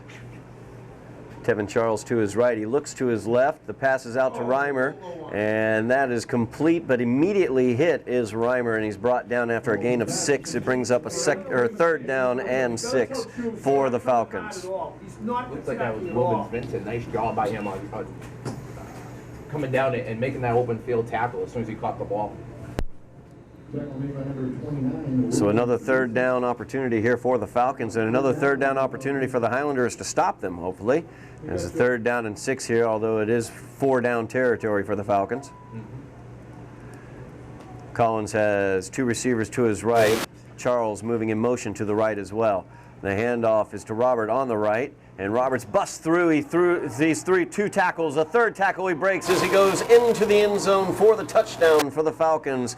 And a big run there by Sebastian Robert as the Falcons take the 8-point lead pending the extra point. Yeah, I mean, he just broke through 4 or 5 tackles right there. A lot of arm tackling by the Highlanders there, and the way he's running the ball, he was able to go right in. So Sebastian Robert with the big run there for the touchdown for the Falcons. Makes the score 20-12. 6:45 remaining in the 3rd quarter as the Falcons line up looking for the 2-point conversion. There's going to be a big stop. It could still be a 1-possession game if they're not able to convert this. And the option pitch out to Robert, and he is strung out and stopped there. Great job by Matt Collins as well as by James McCarter, as they did a great job keeping the corner and not letting him get around it. And that's a big stop there. It keeps it a 1-possession game here. Now Somerville can score a touchdown, get a 2-point conversion, and tie this game up.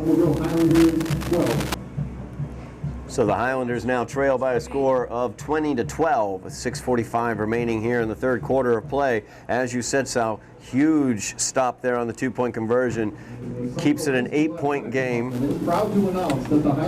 So the opportunity here for the Highlanders to get the ball back and hopefully get downfield and get onto the scoreboard. A touchdown and 2-point conversion will tie this game up for the Highlanders. So a 1-possession game is what we're looking at for the Highlanders as they trail 20-12 here against their rival Cambridge Falcons.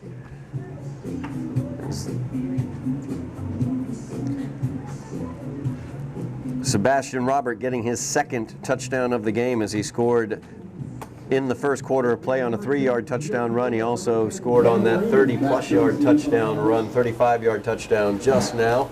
Also in the 1st quarter of play, Justin Berry scored the 3rd touchdown of play today with a 4-yard touchdown pass, but Reimer was able to answer back for the Falcons as the Falcons here lead by a score of 20-12. 6:45 remaining here in the 3rd quarter of play.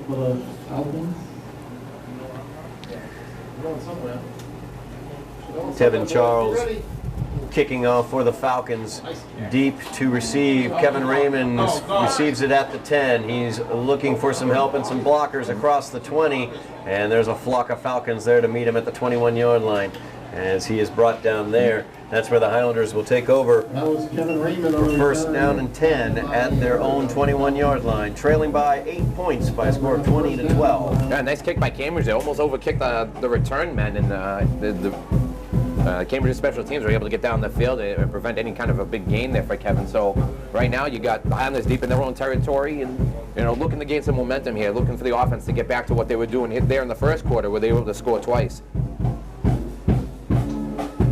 Highlander offense down by 8 points, 1-possession game here. Looking to get into the end zone for the first time since the 1st quarter of play.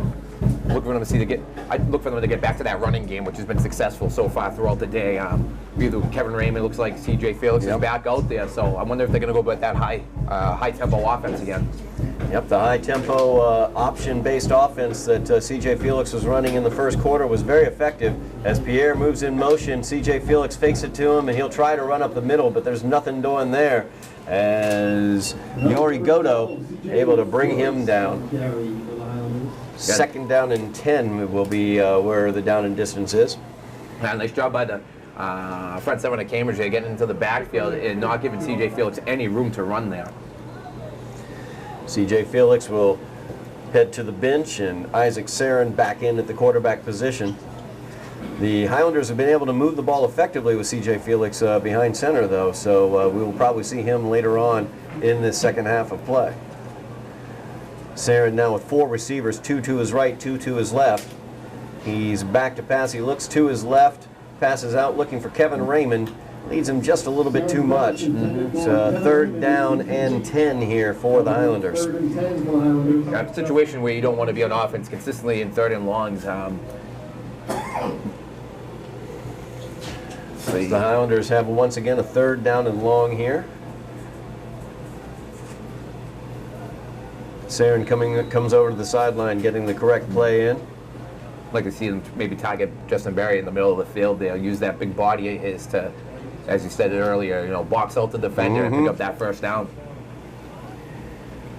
And if they're close, I wouldn't be surprised if they go for it on fourth down. If they're within a yard. As the Highlanders trail by 8 here, looking to get off the schneid, so to speak, against their rivals. They've lost 3 in a row to Cambridge. Sarin back to pass, looking in the middle of the field. It is to Justin Berry in the middle of the field for a gain of about 6. As they say, his forward progress was stopped. He wasn't brought down, but they did blow the whistle to stop the forward progress. Justin Berry kept the legs going. Yeah, he definitely did. But it brings up a fourth down and reasonable. Fourth and about 3 is what it looks like here. Looks like Coach Geller was thinking about it. It looks like they're bringing out the punt team now. Yep, they will go ahead and bring out the punt team as Isaac Sarin leaves the field. Barrientos moves back into the position to punt the ball. Number 10, Noah Chisholm back to receive. Put the ball back into Cambridge's hands. Wouldn't be surprised if they fake it here. Just under 5 minutes remaining in the third quarter. Barrientos back to punt. It's a high, nice punt. The fair catch is asked for, but he walks away from it instead, and it takes a Highlander bounce down to the 23-yard line. A really nice job of changing field position there by the Highlander punt team and coverage. Great kick there by Barrientos. As you just said, totally changes the field position. Now pushes Cambridge back towards their 20-yard line and gives them the Highlander defense a lot of room to work with here. Highlander defense needs to stand up here as they allow the touchdown on a 35-yard run by Sebastian Robert to open out here in the second half, trailing by 8 points.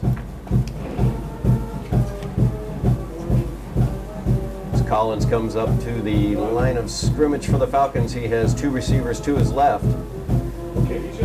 Tevin Charles moves in motion. Collins hands the ball off, and Sebastian Robert has a long way to go and plenty of white field in front of him, and as he busts it to the 15, to the 10, to the 5, and a touchdown. There's a flag on the play. Robert gets the touchdown. We do see a flag down on the play. That's number 34, Sebastian Robert on the carry. We'll see whether possibly a hold got him around that corner. It just opened up for him right as he got to the edge there. Yeah, the referees are bringing it back. They're waving them back. It looks like the call is on the offense. It's a penalty on Cambridge. So we have the penalty. We don't know what the call is, but we are bringing the ball back. So definitely the touchdown will be disallowed. Yeah. Could have been a hold on the corner, helped him get around the edge possibly. Blocking the back, I don't know. Possibly. But the referees are waving them back so he can take the touchdown off the board. Personal foul is the call against Cambridge.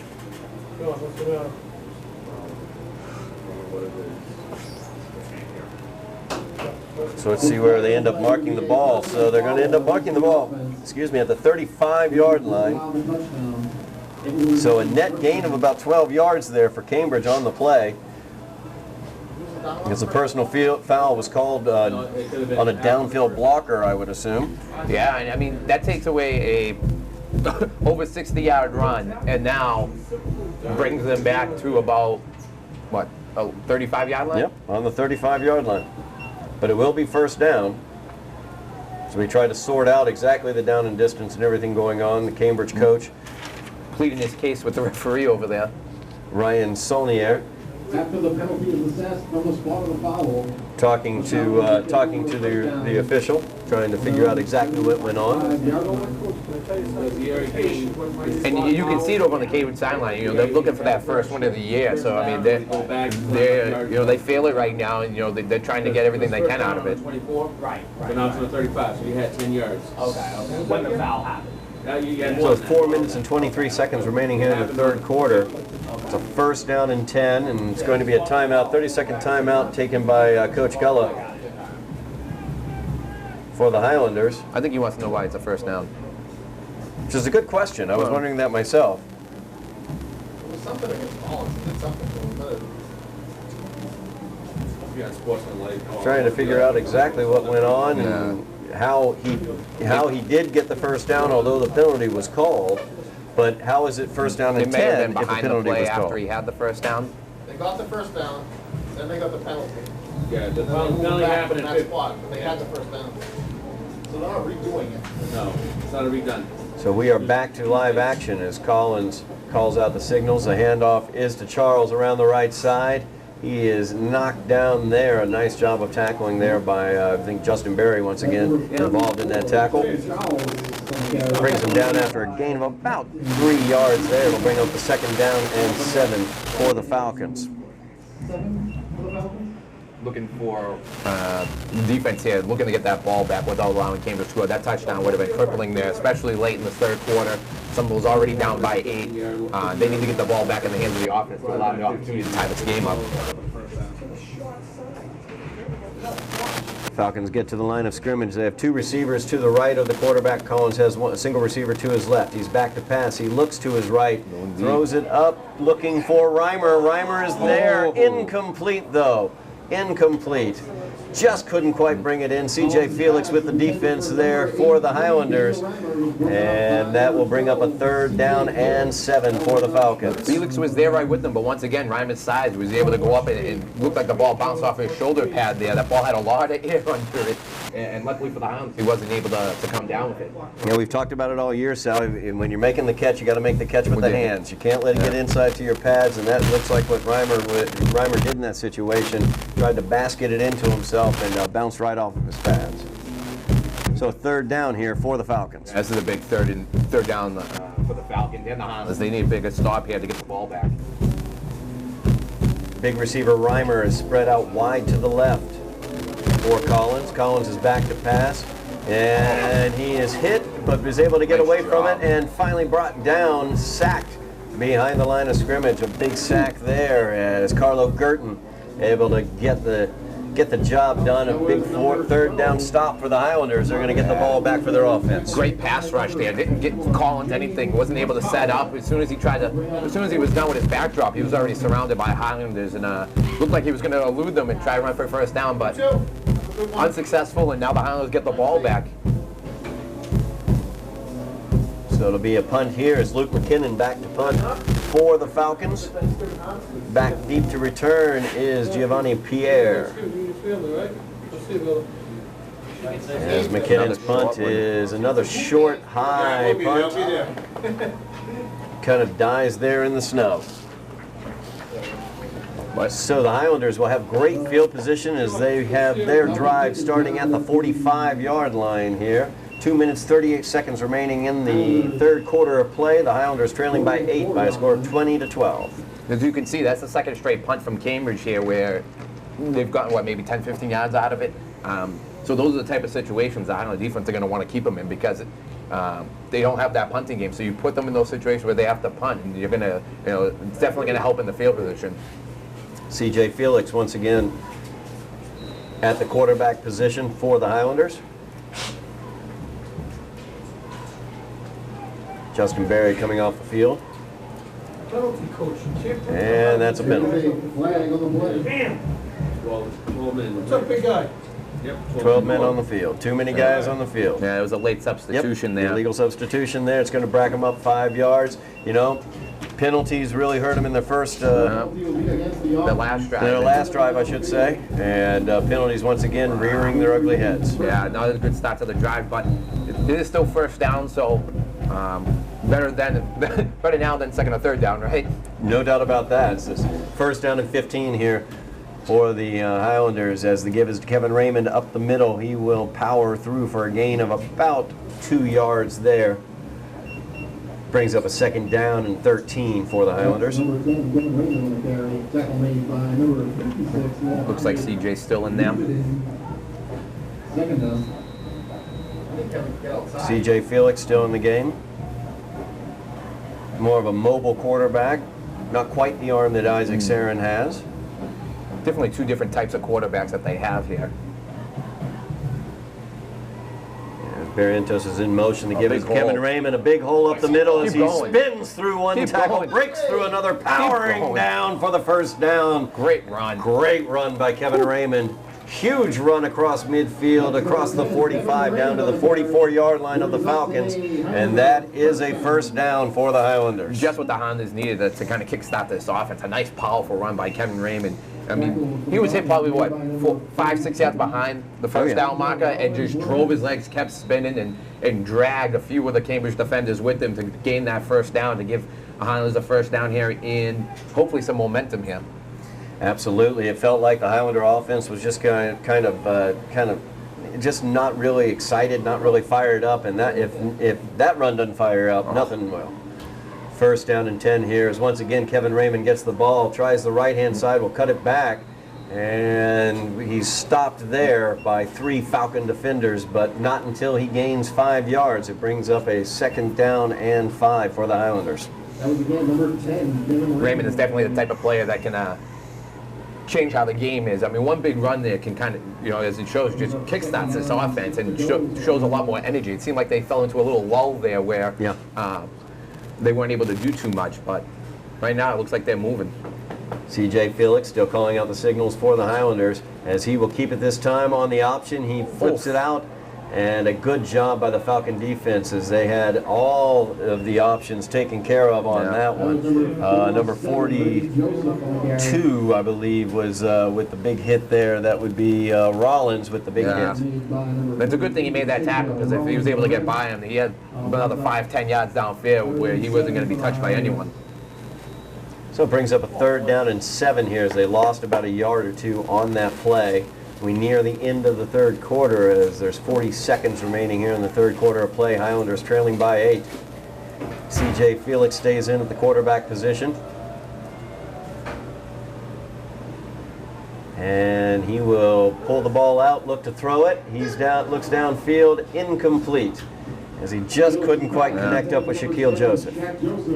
Nice little play action in the backfield there. Looked like Shaq had a step or two. Ball looks like the ball was thrown behind him, though. Tough to make that type of adjustment, especially with the field being as slick as it is with the snow on the ground. And looks like the Highlanders will go for it here on 4th down. Yep. Big 4th down here for the Highlanders. 4th down and 7 is Isaac Sarin back out onto the field for the Highlanders at the quarterback position. 25 seconds remain here in the third quarter of play. Highlanders trailing by 8. They are in Falcon territory with a big 4th down here facing them. 4th down and 7. Sarin has 2 receivers to his right, 2 to his left. One of those 2 receivers to his left is Justin Berry. As he's back looking to his right, the pass is out just too high as he tried to meet up with Yvonne Pierre, but the pass was too high. Pierre could not get up to it, and that's going to be a change of possession on downs as the Falcons will take over with 18 seconds remaining in the third quarter. Justin took a shot there. Isaac Sarin took a shot there as he was about to throw the ball, which caused it to be airmailed over the receiver's head.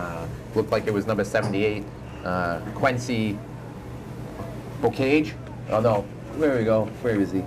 Carlos Aquino laid a big shot to Isaac there, and nice big play there for the Falcons defense, and it did its job and then got the ball back. So the Falcons offense will take over at their own 42-yard line. 18 seconds left in the third quarter of play. Falcons leading the Highlanders by 8.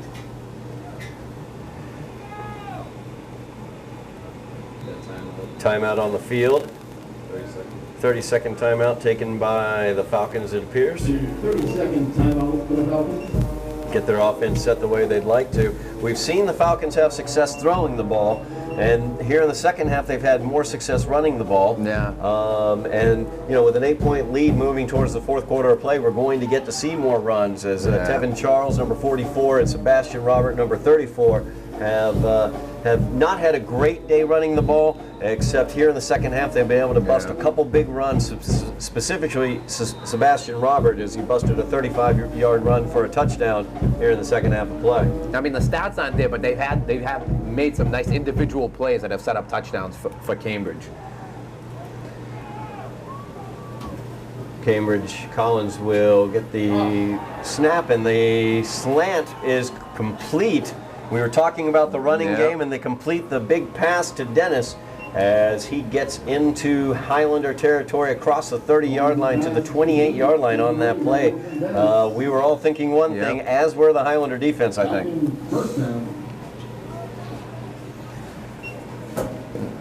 It looks like that's going to run out the third quarter. That will end the third quarter of play here. As we move now to the final quarter of play, the fourth quarter, Highlanders trailing by 8, a score of 20-12. Here in the backyard rivalry, the Highlanders have lost the last 3 games in this series, looking to turn that one around, but they're going to have to turn around the scoreboard as well as they trail by 8 moving to the fourth quarter. Yeah, I mean, it's really going to come down to the defense. The offense kind of started getting its rhythm there, but wasn't able to convert on the 3rd and 4th and long here. But it's going to be vital for them to not allow Cambridge to score here, because we are in the fourth quarter now. They're chasing 8 points. Going down by more than that's going to be a tough mountain to climb. When we were talking about the success that Cambridge had found, a little bit more success running the ball. We're talking about how they would probably come out and run the ball in this situation when they got possession. And what did they do? They came out and immediately passed it. There was a big pass play to Dennis on the slant, and we're able to get deeper into Highlander territory, where they are right now at the 28-yard line, looking to add on to this 8-point lead that they have. Yeah, I mean, I wouldn't say it's a gutsy call, but it's a nice little change up there because they were so consistently running on first down every time. And it's back to pass once again on first down is Collins. He's looking to Dennis once again, and that is incomplete. Well defended. Well defended by the Highlanders there. An excellent job in the defensive backfield as Dennis was not able to bring that one in. I mean, Cambridge is feeling it now. You know, you can see them taking those chances. They want to, as you say, put the nail in the coffin in this one, and you know, they're going for those big plays now. Brings up a 2nd down and 10 after the incompletion to Dennis. Collins has a really good arm. If he gets time and is able to set his feet, he really can wing that ball in there. He did in that case as well. That ball was well defended, though, by the Highlanders. 2nd down and 10 here for the Falcons. Casanova in motion. The give is to Robert. Robert around the right side. He catches the corner. He gets a block out there by one of his wide receivers to get him some extra yards inside the 10-yard line. Actually, just outside the 10-yard line is where they're going to mark that one. It's going to be 1st down and 10 for the Falcons, just outside the 10-yard line.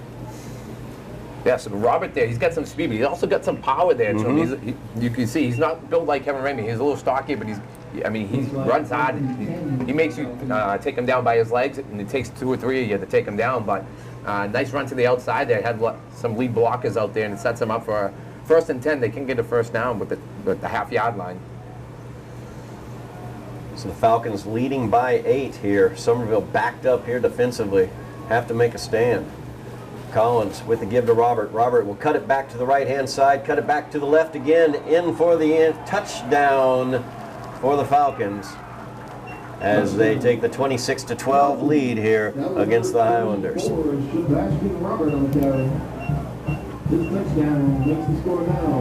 Sebastian Robert, really not a huge amount of yardage, mainly because a almost 70-yard run earlier was called back due to a penalty. but really effective runs that we've seen from him throughout the game today. Yeah, I mean, the big plays from Cambridge came from early in the game from those throws down the field, which set up those short runs for the touchdowns. But, I mean, the second half, they've been able to effectively run the ball, like you said, and luckily there was that penalty behind the play, or else he would have had probably, what, a 70-yard touchdown run in the third quarter as well. 30-second timeout. So Cambridge is going to take time out on the field right now as they try to set themselves up for their 2-point conversion. As they're looking to take a 16-point lead. They currently lead by 14, 26-12, pending the 2-point conversion. 10 minutes, 15 seconds remaining in the game.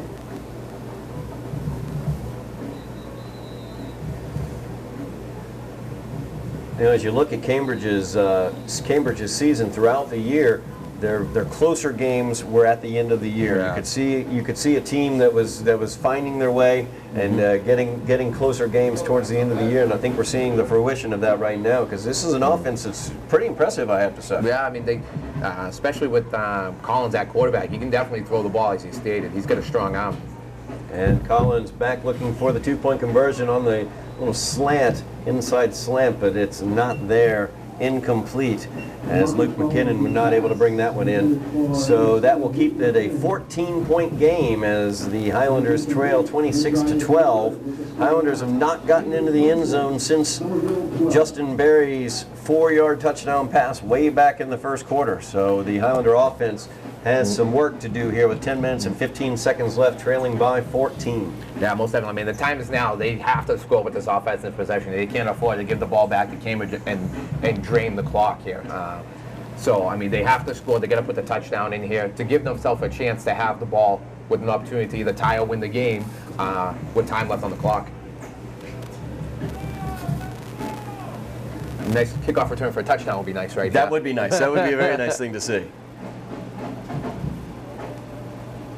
As it looks like we've got Yvonne Pierre as well as Henry Augustine, I mean. And talk about putting some energy into the team. A big play like that would definitely liven not only the Somerville crowd, but the team on the bench as well. Absolutely, no doubt about that. Of course, they have to figure out which direction they're going first. Right. I think they've got that worked out now. It'll be number 2, GOP, number 3, Henry Augustine, back to receive for the Highlanders.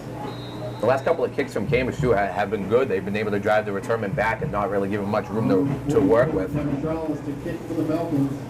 Tevin Charles, after a not-so-good first kick of the game, has really done an excellent job kicking for the Falcons thus far.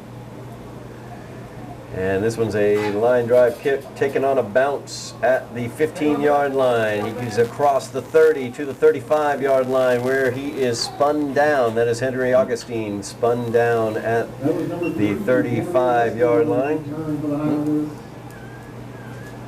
And so Augustine sets them up at the 35-yard line where the Highlander offense will take over. Be interested to see which of the two quarterbacks come out, whether it be CJ Felix or Isaac Sarin coming out. I'd expect it. Well, it is Isaac. I expect that just because he's got the stronger of the arm. Yep. Yeah. It looks like they're going to be, this is the time where you're going to need to throw the ball to get down the field. So they're going to go with the experience of Isaac Sarin back there. In addition, the senior who does not want to end his senior year on a loss, especially not to Cambridge. Oh, most definitely. Isaac calling out the signals out there. He has 3 receivers to his right, a single receiver to his left. Sarin looks to his right. He's under pressure and will be sacked. Dropped for a loss of 5 there as the Cambridge defense just really penetrated quickly on that one. Yeah, he dropped back, looked, didn't have it, and then he was just swallowed up by the Cambridge defense and didn't have a time to look at any other receiver. It's a loss actually of about 3 on that one, so it brings up a 2nd down and 13 for the Highlander offense.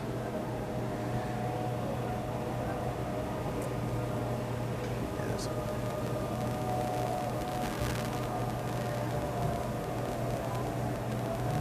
9 minutes, 25 seconds remaining here in the game. Sarin hands it off to Kevin Raymond up the middle. He's got a hole, split, runs it back to the left-hand side, is able to gain 5 yards on that play, making it a 3rd down and 8 here for the Highlanders. Another 3rd and long here for the Highlanders.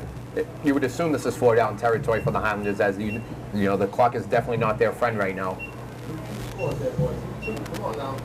Down by 14 points, the Highlander offense looking to get some points on the board for the first time since the first quarter today. Saren has 2 receivers to his left, 2 to his right, both sides stacked. As he looks to his right, he'll step up in the pocket. He's under pressure, and he has nowhere to go there. He's swallowed under. Brings up a 4th down and 7 for the Highlanders. Yeah, he was looking downfield, and his receivers were covered. Nice job by the Falcons secondary there, not giving him an opportunity to go to his first or second read, forcing him to drop, bring the ball down, and not able to gain positive yards. Big 4th down here. It's a 4th down and 8 for the Highlanders. Just over 8 minutes remaining in the game. The Highlanders trailing by 14. So this is a must-have in terms of a 4th down conversion for the Highlanders. Soon with 2 receivers to his left, 2 to his right. He's rolling out to his left. And he's looking for Justin Berry out there. Just could not connect with him as he was under pressure there. Anderson Senescar able to apply the pressure, and that will be a turnover on downs for the Highlanders. Yeah, I mean, he was rolling to his left, didn't have the opportunity to set his feet to give an accurate throw, and he had to get rid of that ball a little quick because the pressure was there and forced the errant throw, and now Cambridge has the ball once again. Cambridge with the ball and the lead. 7 minutes, 51 seconds remaining in the game as Cambridge has it in Highlander territory at the 37-yard line.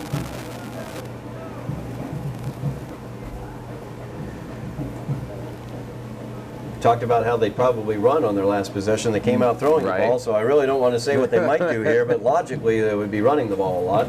As Collins, it's a low snap. Collins doing the smart thing, just falling on it. And that's going to be a loss of about 6 there. It's going to bring up 2nd down and 16 for the Falcons. Yeah, I mean, the most important thing there for Collins was to make sure they kept possession of the ball there. The yards aren't the biggest factor right now. You're up by 14 points. What they're trying to do here is shorten this game up as much as possible. So Collins did the smart thing, just laid on top of it, live to play another day, and keep killing that clock. Clock continues to roll. 7 minutes, 15 seconds remaining in the game.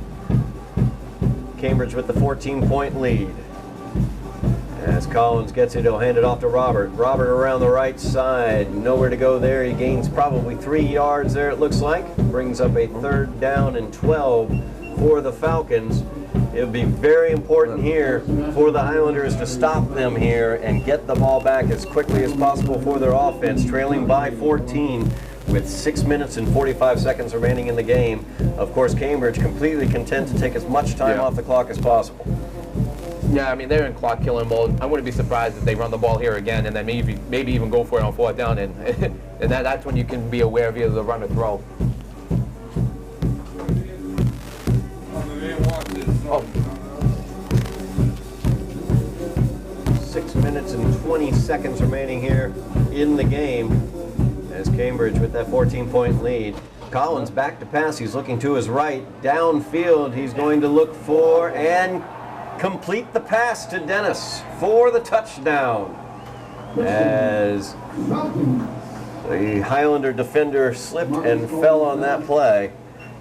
And another touchdown for Dennis in this game. Yeah, I mean, Cambridge, every time we think we know what they're going to do, they do the opposite. And I mean, 3rd and long, they were just going to go for it deep and play by ear. Nice throw from Collins to Dennis and just beat the Highlander defender there, and he was able to walk into the end zone. So with 6 minutes and 7 seconds remaining in this game, the Highlanders trail by 20, 32-12, pending the 2-point conversion by the Falcons. As Collins will take it and try to keep it himself on a quarterback keeper, but nowhere to go on that. As Carlo Gerton able to wrap him up and prevent him from going in for the 2-point conversion. But a 20-point lead for the Falcons. And we have a flag on the play. I believe Gerton's going to get called for unsportsmanlike conduct as he stopped Collins, and the whistle was blown, and he pushed him a little bit after the whistle. Well, maybe he didn't hear the whistle. We'll give him the benefit of the doubt. I'll give him the benefit of the doubt on that, but unfortunately I don't think the officials are giving him the benefit of the doubt. It's actually, it looks like they're calling it on Cambridge because they're asking the Somerville sideline where they want it enforced. Huh.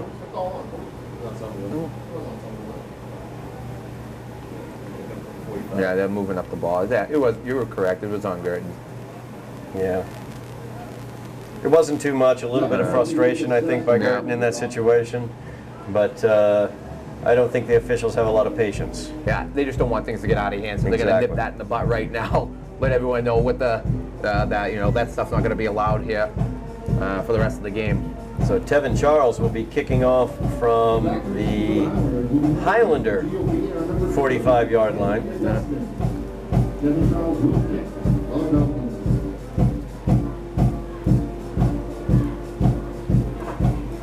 The way Tevin Charles has been kicking this ball, he could very easily kick this one into the end zone. Yeah.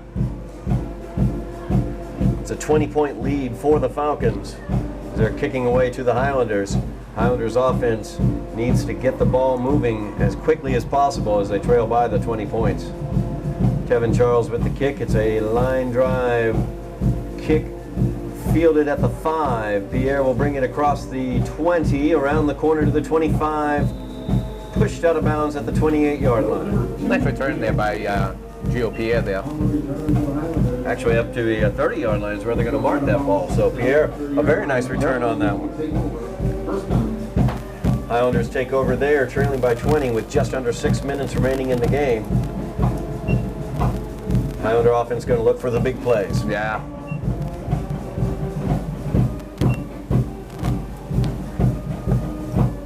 Need 3 scores and 5:57. Falcons leading 32-12 over the Highlanders. Saren in at quarterback for the Highlanders. He's got stacked receivers, 2 to each side. He's back to pass, looking to his left. Pass is complete over there. And for a gain of about 7, it looks like. It brings up a 2nd down and 3 as Pierre able to make that catch. You're going to see the Highlanders go no huddle the rest of the way here, trying to run as many plays as they can. That's Giovanni Pierre's first catch of the game right there. Saren gives the ball to Kevin Raymond. Raymond through the formation, gaining yards at a nice clip there across midfield, or to midfield, I should say, is where he is brought down. 5 minutes and 20 seconds remaining in the game. Highlanders do get a first down, and they have it at their own 49-yard line. No huddle for the Highlanders. And Saren looking to his right. Nice blitz pickup by Kevin Raymond, allows him to pass the ball to Justin Berry. Berry powering forward, carrying some Falcons forward for a gain of 9 there. Brings up a 2nd down and 1 for the Highlanders. Nice job by Justin Berry getting open and dragging a few of those Falcon defenders with them, getting close to the first down. 2nd down and 1 here for the Highlanders. Keep that stacked receiver look. And Saren looking to his left. He's got a man wide open. It's Pierre inside to the 10, to the 5. He's pushed out of bounds at the 3-yard line. Actually, they're going to mark it at the 2-yard line there. Nice pass and catch there by Saren and Gio Pierre. They had a perfectly thrown ball. Pierre was able to catch it in stride. The Falcon defender was able to get him and push him out of bounds at the 2-yard line, but does set up the Highlanders 1st and goal here at the 2. So the Highlander offense moving the ball now. I don't think it's coincidental that this is also where we're seeing Giovanni Pierre being used a little bit more. He's finally getting free out into the pass pattern, able to get open there for a big gainer. It brings up 1st and goal here for the Highlanders, trailing by 20.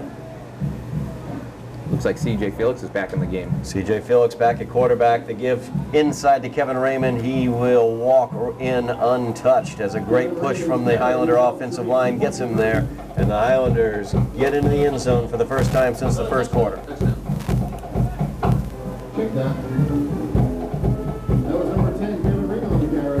Just what the Highlanders needed, a quick score there. They scored in a little over a minute. You know the onside kick is going to come, and now all the craziness is going to happen. And And we've seen some craziness already this season. And we'd love to see some craziness to end this game out. 4 minutes, 36 seconds remaining in the game as the Highlanders go for 2 after getting into the end zone. Sarin with the pass incomplete as it's well defended by Charles for the Falcons. Looking for Barrientos on that play. So with 4 minutes and 36 seconds left, Highlanders trail by 14, 32-18. Like you said, Sal, we're probably going to see an onside kick. In these conditions, who knows what might happen. Like earlier this year when they played Marblehead, when they kicked the ball as hard as they could at one of the upmen, it just bounced halfway back to the Highlanders. They were able to jump on top of it. So, and especially with the conditions here, that ball's going to be slippery. It's going to be a free-for-all. Yeah. Once that ball's on the ground, it's going to be a free-for-all. The Highlanders do have all their timeouts as well, so if Cambridge does happen to regain the ball, the Highlanders do have an opportunity to stop and get the ball back and score again.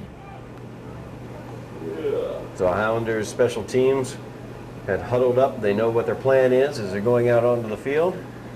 And you can look over on the Falcons side. You see a lot of low numbers on there. You see a lot of their specialists out there up front prepared for the onside kick. 4 minutes, 36 seconds remaining in the game. Looks to be a little confusion on Cambridge side. They're not too used to, you don't see this happen too often, so this could possibly be the first time they've had to defend this all year. Highlanders trailing by 14. Late in the game here, onside kick in the offing here. As Jason Barrientos prepares to kick. And it is a pop-up, basically a pop-up kick. It's fielded by Tevin Charles. And he is brought down. So the Highlanders there trying to rip that ball out from him. Once he picked it up and started running it, that's what you're going to see now the rest of the way. Those running backs for Cambridge are getting the ball. You're going to see Highlanders there trying to make the tackle, but also trying to pry that ball loose to get the ball back. Cambridge will get the ball at the 41-yard line, at their own 41-yard line. 4 minutes, 30 seconds remaining in the game. Cambridge leads by 2 touchdowns by a score of 32-18.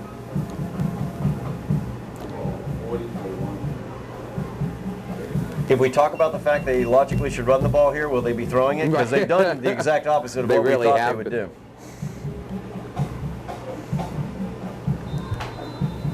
Logic says they run, but we've been wrong more times than not today, so. And it is a handoff to Robert. Nowhere to go there as the Highlander defense. Great job by the interior of the line holding firm. And Somerville's calling a timeout. Somerville gets the timeout. That was number 34, Sebastian Robert. 4 minutes, 21 seconds remaining in the game. Somerville using their timeouts, trying to get the ball back. Yeah, I mean, I wouldn't be surprised right now if you see Cambridge throw the play action in there and try and hit the ball deep to try and really put this one away. Second down and 11 for Cambridge. Now they got 2 of their taller receivers over here on the near side. Luke McKinnon in the slot. Dennis out wide to the left as the give is to Robert. Robert will jump trying to get through the hole. Nowhere to go there as the Somerville defensive line is there. He gains maybe 2 on that one. It's going to bring up a 3rd down and about 8 for the Falcons. Yeah, nice job by stopping the run here. Here's one of those big 3rd down stops that the Highlanders need. 3rd and long here. I mean, Cambridge has been successful doing this, throwing the ball, so I wonder if they go back to that or if they just try to continue to take as much time off the clock as possible and run the ball here. As we pass the 4-minute mark, we're down to 3 minutes, 45 seconds left. Somerville deciding to let the clock run on that one, not using a timeout. As Collins is back, he has 3 receivers out in the pattern. He will hand the ball off to Robert. Robert looking for some open room. There is nowhere to go, though, as Justin Berry, along with Dante Gullah, able to corral him and wrap him up for a gain of about 1 yard. It brings up a 4th down, and Somerville will take the timeout there to stop the clock with 3 minutes and 24 seconds remaining in the game. And we've seen previously the Cambridge punting game hasn't really produced too much in changing the field position here, so the Highlanders are going to necessarily get the ball in decent field position to start this drive. Highlanders trailing by 14, looking to get the ball back here after this punt. Let's see if they have the punt block on here, see if they can try and get to it. They did just miss one earlier in the game. They're able to connect on this and take it back. McKinnon back to punt for the Falcons. Deep to return is Pierre. No flag. No flag on it though. Looked like they were offsides. Looked like Somerville may have been offsides, but no flag. They do catch a break there. Short punt and good field position for the Highlanders as they will get the ball on their own 40 to begin this drive. Highlanders catch a huge break there. Looked like they had one or two guys that were offsides, but not called. But once again, not a very good punt there from the Cambridge Falcons, and the Highlanders got the ball in good field position here. 3 minutes and 17 seconds remaining in the game. The Highlanders trailing by 14. They were able to score quickly on their previous possession.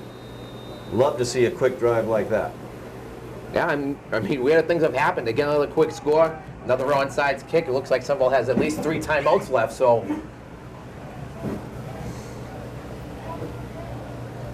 Isaac Sarin leads the Highlanders out onto the field. He has 4 wide receivers, 2 to his right, 2 to his left.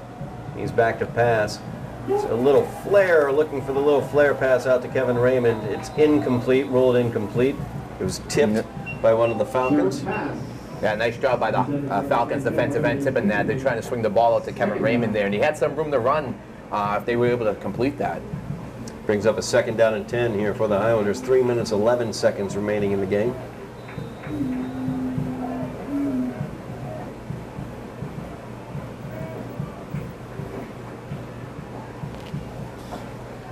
Looks like the Highlanders are setting up with 3 receivers on the right-hand side of the field. Justin Berry in close to the line, as well as Shaquille Joseph and Gio Pierre out wide to the right. Barrientos out wide to the left. I'm going to flag him. Is it too much time? Delay of game is the call against the Highlanders. They're going to back up 5 more yards, bring up a 2nd down and 15 for the Highlanders. Costly penalty there for the Highlanders. They can't afford to be going backwards at any point here during this drive, as they're battling not only the Falcon defenders, but the clock as well. 2nd down and 15 for the Highlanders. Sarin back to pass. Looking to his right, he's under pressure, trying to get away from it. He cannot, as he is brought down for a loss of a good 12 on that one. Big sack there by Carlos Aquino.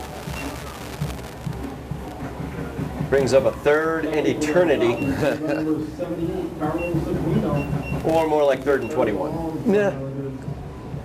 Right now, I mean, I think the key here is to get close enough where it's 4th down and you have a chance at getting the 1st down here. You don't need to get the whole 21 yards in this one play. You do have the 2 plays, so you have a 4th down you can play with as well. 2.5 minutes remaining in the game. Highlanders trailing by 14. Pierre in motion. As Sarin back to pass, it's a screen pass to Kevin Raymond. He's got room to run as he's got room on the sideline. There he goes down the sideline, has Justin Berry blocking for him. To the 20, to the 15, to the 5, in for the touchdown. 2nd touchdown of the game for Kevin Raymond. Huge play for the Highlanders there. 71-yard screen pass.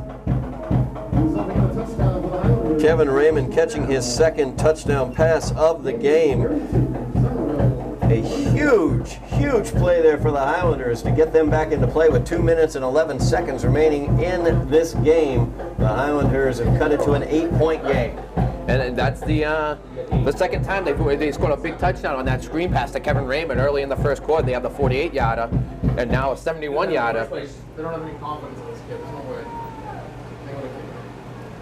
So looking for the 2-point conversion here to make it a 6-point game. Sarin back to pass, and he is mowed under by the Falcons.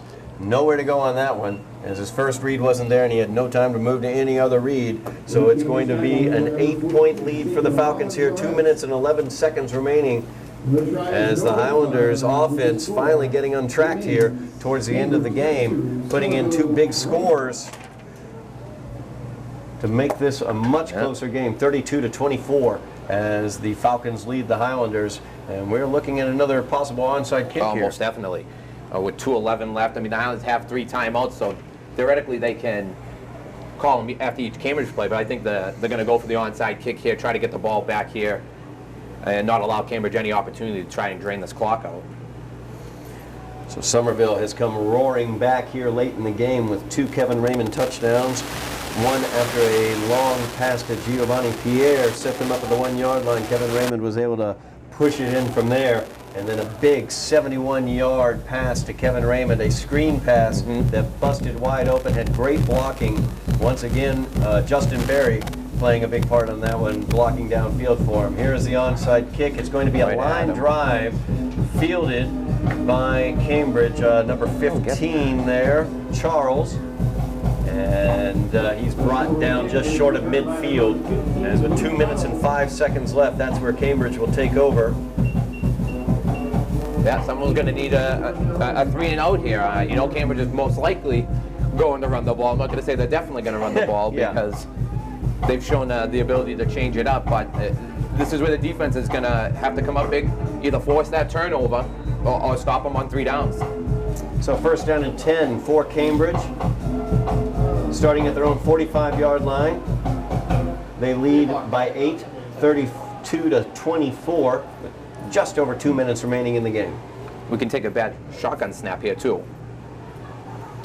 And it's a little bit slow, but Collins is able to get it. He hands it off to Robert. Robert around the left-hand side. He's got the corner, and he's dropped just short of the first down.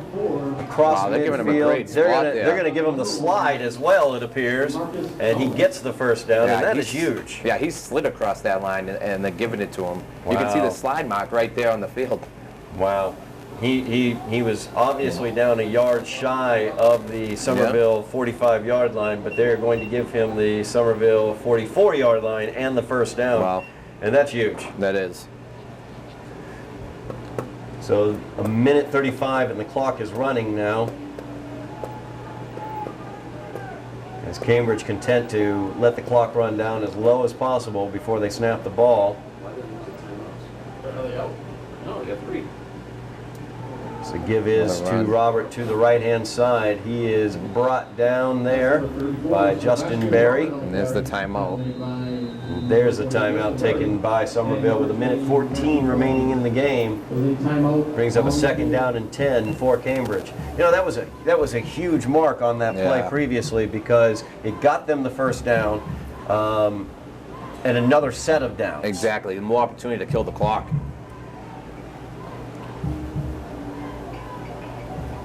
So with 1:14 remaining, the Highlanders trailing by 8. Cambridge looking to run out the clock as best they can. Somerville with some timeouts remaining. They have 2 timeouts left. 2nd down and 10 for Cambridge. Highlanders just trying to get the ball back. I'll tell you, the Highlander offense has just suddenly come alive here late in this game. And I don't think Cambridge wants at all the Highlander offense back out on that field. Yeah, I mean, I'd like to see the Somerville with an opportunity to have the ball and get an opportunity to score. Because, as you said, I mean, the last 2 drives of the offense, they were clicking and they were able to put points on the board each time.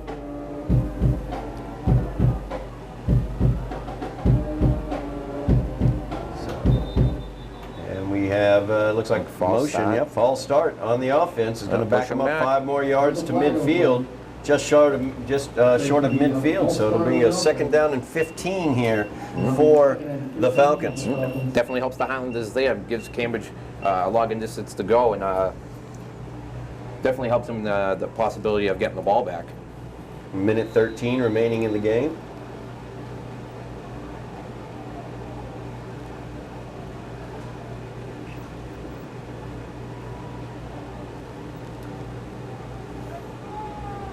Falcons getting their offensive set. A little bit of confusion there, but looks like they've got it all set up now. As Casanova moves in motion. The give is to Robert right up the middle.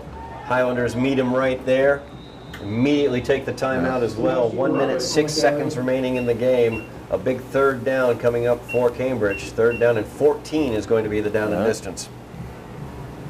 And the Highlanders with 1 timeout left. Now, does Cambridge take the opportunity to pass it, try to get the first down with the negative effect? If it's incomplete, it stops the clock, or do they just continue to run and make Somerville burn their last timeout and punt it? Because we've seen the punting game hasn't been ideal for the Falcons here today. I would say it's been less than ideal. But, you know, Sal, we've been thinking all, you know, especially here in the second half, we've been thinking, well, now they're going to run the ball, and that's when they've been throwing the ball, or they've been successful throwing the ball, and then they run the ball. Right. So, you know, whatever we think they might do, they do the opposite. They seem to do the opposite, but I cannot see any possible reason why they would do anything but run the ball here. I agree with you. You'd rather just, you know, take the time off the clock, make Somerville burn the last time out so that they're in the constant no huddle once they do get the ball back.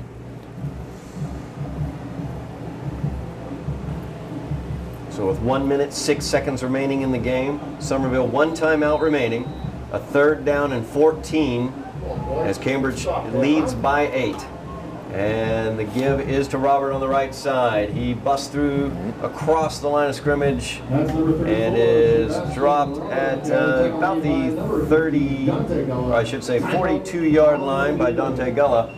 And with 1 minute remaining, Somerville takes their final timeout. So with 1 minute left on the clock, it's 4th down and 8 for the Falcons. As we'll see what they plan to do and intend to do here. Like you've talked about, Sal, their punting has not been good today. This could be a good opportunity for. I mean, Somerville has just missed twice on blocking the punts here. I mean, if they're able to get in there, block it, one, it's going to give them great field position. Two, it gives them the opportunity to pick it up and score. I think it's vital that they need to hit a 2-point conversion. As you see on all of Somerville's scores here, 1, 2, 3, 4, they haven't hit 1 2-point conversion yet today. Right. And Cambridge has only hit 1. So it comes down to those 2-point conversions that really, you know, at this point change the scope of this game. No doubt about that. So we look at the game set here. Highlanders trail by 8. Offense is coming back out on the field. It looks like the offense is coming back out on the field. McKinnon, number 7, is their punter, and he's the near side receiver split out here to the near side. I think Cambridge is saying, you know, without the, they're not going to try the punting game again. So Collins, quick kick. Collins will quick kick it, and it gets touched and blocked, and down about 10 yards. That's what they've been getting on punts. With that play, they had the quarterback lined up as his normal shotgun snap, so when he stepped up to try to punt it, he had no room to go. It looked like he might have either hit a Highlander's hand or it went off the back of one of his own linemen because he really didn't have room to clear himself to kick it. So to set this up, Highlanders trailing by 8. 52 seconds remaining in the game. 32-24. The Highlanders have no timeouts remaining. And they have the ball. They have scored twice. Their last 2 possessions, big, huge plays. Kevin Raymond on a 70-yard screen pass. Also, they hit Giovanni Pierre for a long pass. They set up a Kevin Raymond 1-yard touchdown run. The Highlanders with the ball here. Isaac Sarin, 3 receivers to his left. He is back to pass. He looks to his left, steps up into the pocket. Pierre is wide open up the middle of the field, across midfield. He makes a catch at the 45-yard line. And the good thing is the clock does stop on the first down, so it does give them time to get up there. So they will move the chains with the clock stopped. 45 seconds remaining as they will snap it here from their 44-yard line of the Falcons. Sarin back to pass, steps up once again. Pierre is wide open. He is to the 15, to the 10, to the 5. Touchdown, Highlanders. They are right back in this one with 33 seconds remaining. They trail by 2. 2 plays, not even 20 seconds off their clock. They score a touchdown. So 33 seconds remain in the game. A 2-point conversion away from tying this game up. The Highlanders trailing by 20. At the beginning of this quarter, after a touchdown by Sebastian Robert for the Falcons, they have absolutely stormed back. Kevin Raymond with a 1-yard touchdown run after a big reception by Pierre. Kevin Raymond with a 71-yard touchdown pass off of a screen pass, and then Giovanni Pierre with a huge 39-yard touchdown reception. It looked like that was the same exact play. They ran the same play twice in a row. They had Pierre going down the middle of the field. The first time he had to make a sliding catch to get it, but this time, second play, Sarin was able to get him in stride, and once he was in the open field, no one was going to catch him. So the Highlander offense struggling all throughout the day. They scored a couple touchdowns in the first quarter. Throughout the second and third quarter, struggling out there, but they have found Giovanni Pierre, and they have certainly found their way to get on track as they have put 3 touchdowns up on the board here late in the fourth quarter of play. Sal, you talked about how things could get wild. Well, they have. I know we've said this before. You got to look for Justin Berry, right? You got to just throw him out there, have him box him out, and throw it to the big guy. So, big 2-point conversion opportunity here for the Highlanders, trailing by 2, looking to tie it up. Justin Berry, the slot receiver on the right-hand side for Isaac Sarin. Another timeout by Cambridge. Cambridge will once again call timeout once they saw the formation. We now have a timeout, Cambridge. So Cambridge now has 1 timeout remaining. Somerville, no timeouts remaining. So they will huddle up, see whether they change their formation or their play call at all. They had, I should say, Justin Berry as a slot receiver on the right-hand side there. That was where he had lined up on his 4-yard touchdown pass earlier in the first quarter of this game. They're all 5 in a row.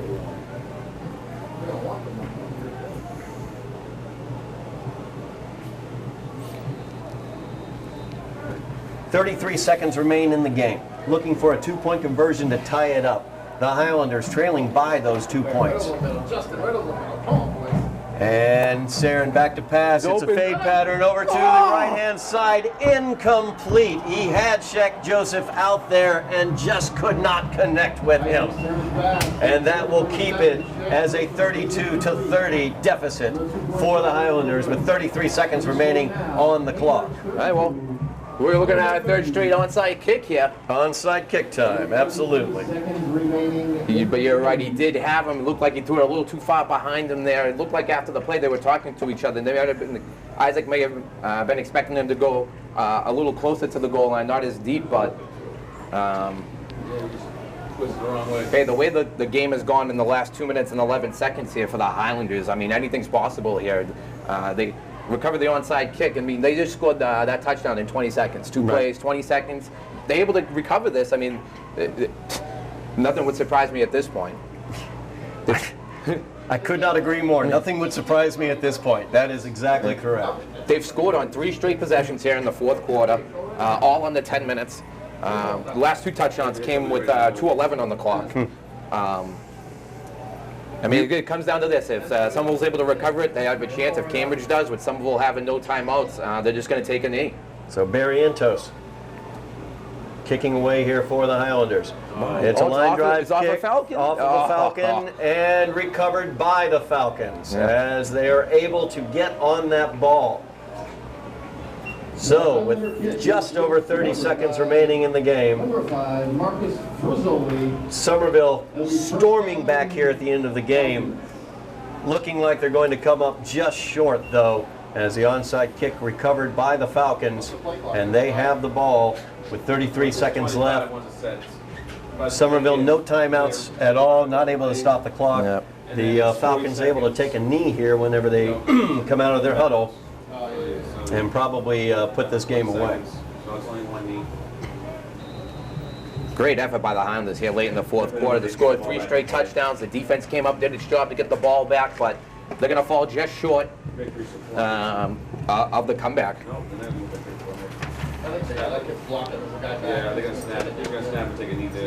So Collins gets the snap, takes the knee with 30 seconds remaining in the game. And that's about all they're going to need to do. Yeah, that's it. As once it blows at the end, there's nothing on it. 15 seconds left. That's going to be the end of the game as the Falcons took the knee. The Highlanders able to storm back from a 20-point deficit, but come up just short as they were not able to convert on the 2-point conversion. And the Falcons of Cambridge, Ridge, and Latin have won today in the backyard rivalry for the 4th straight season this time by a score of 32-30. It's been a heck of a season, Sal. It has. And we look forward to what future things could hold for the Highlanders. Some great young developing players that we've seen out there throughout the season that we look forward to seeing down the road. But that's going to do it for us here at Dilboy Field as the Cambridge Ringe and Latin Falcons have come in and defeated the Somerville Highlanders by a score of 32-30. This is Todd Harmon alongside Sal Mendonça. Thank you very much for a great season of Highlander football. We look forward to hopefully doing it again next year on Somerville Channel, Educational Channel 15.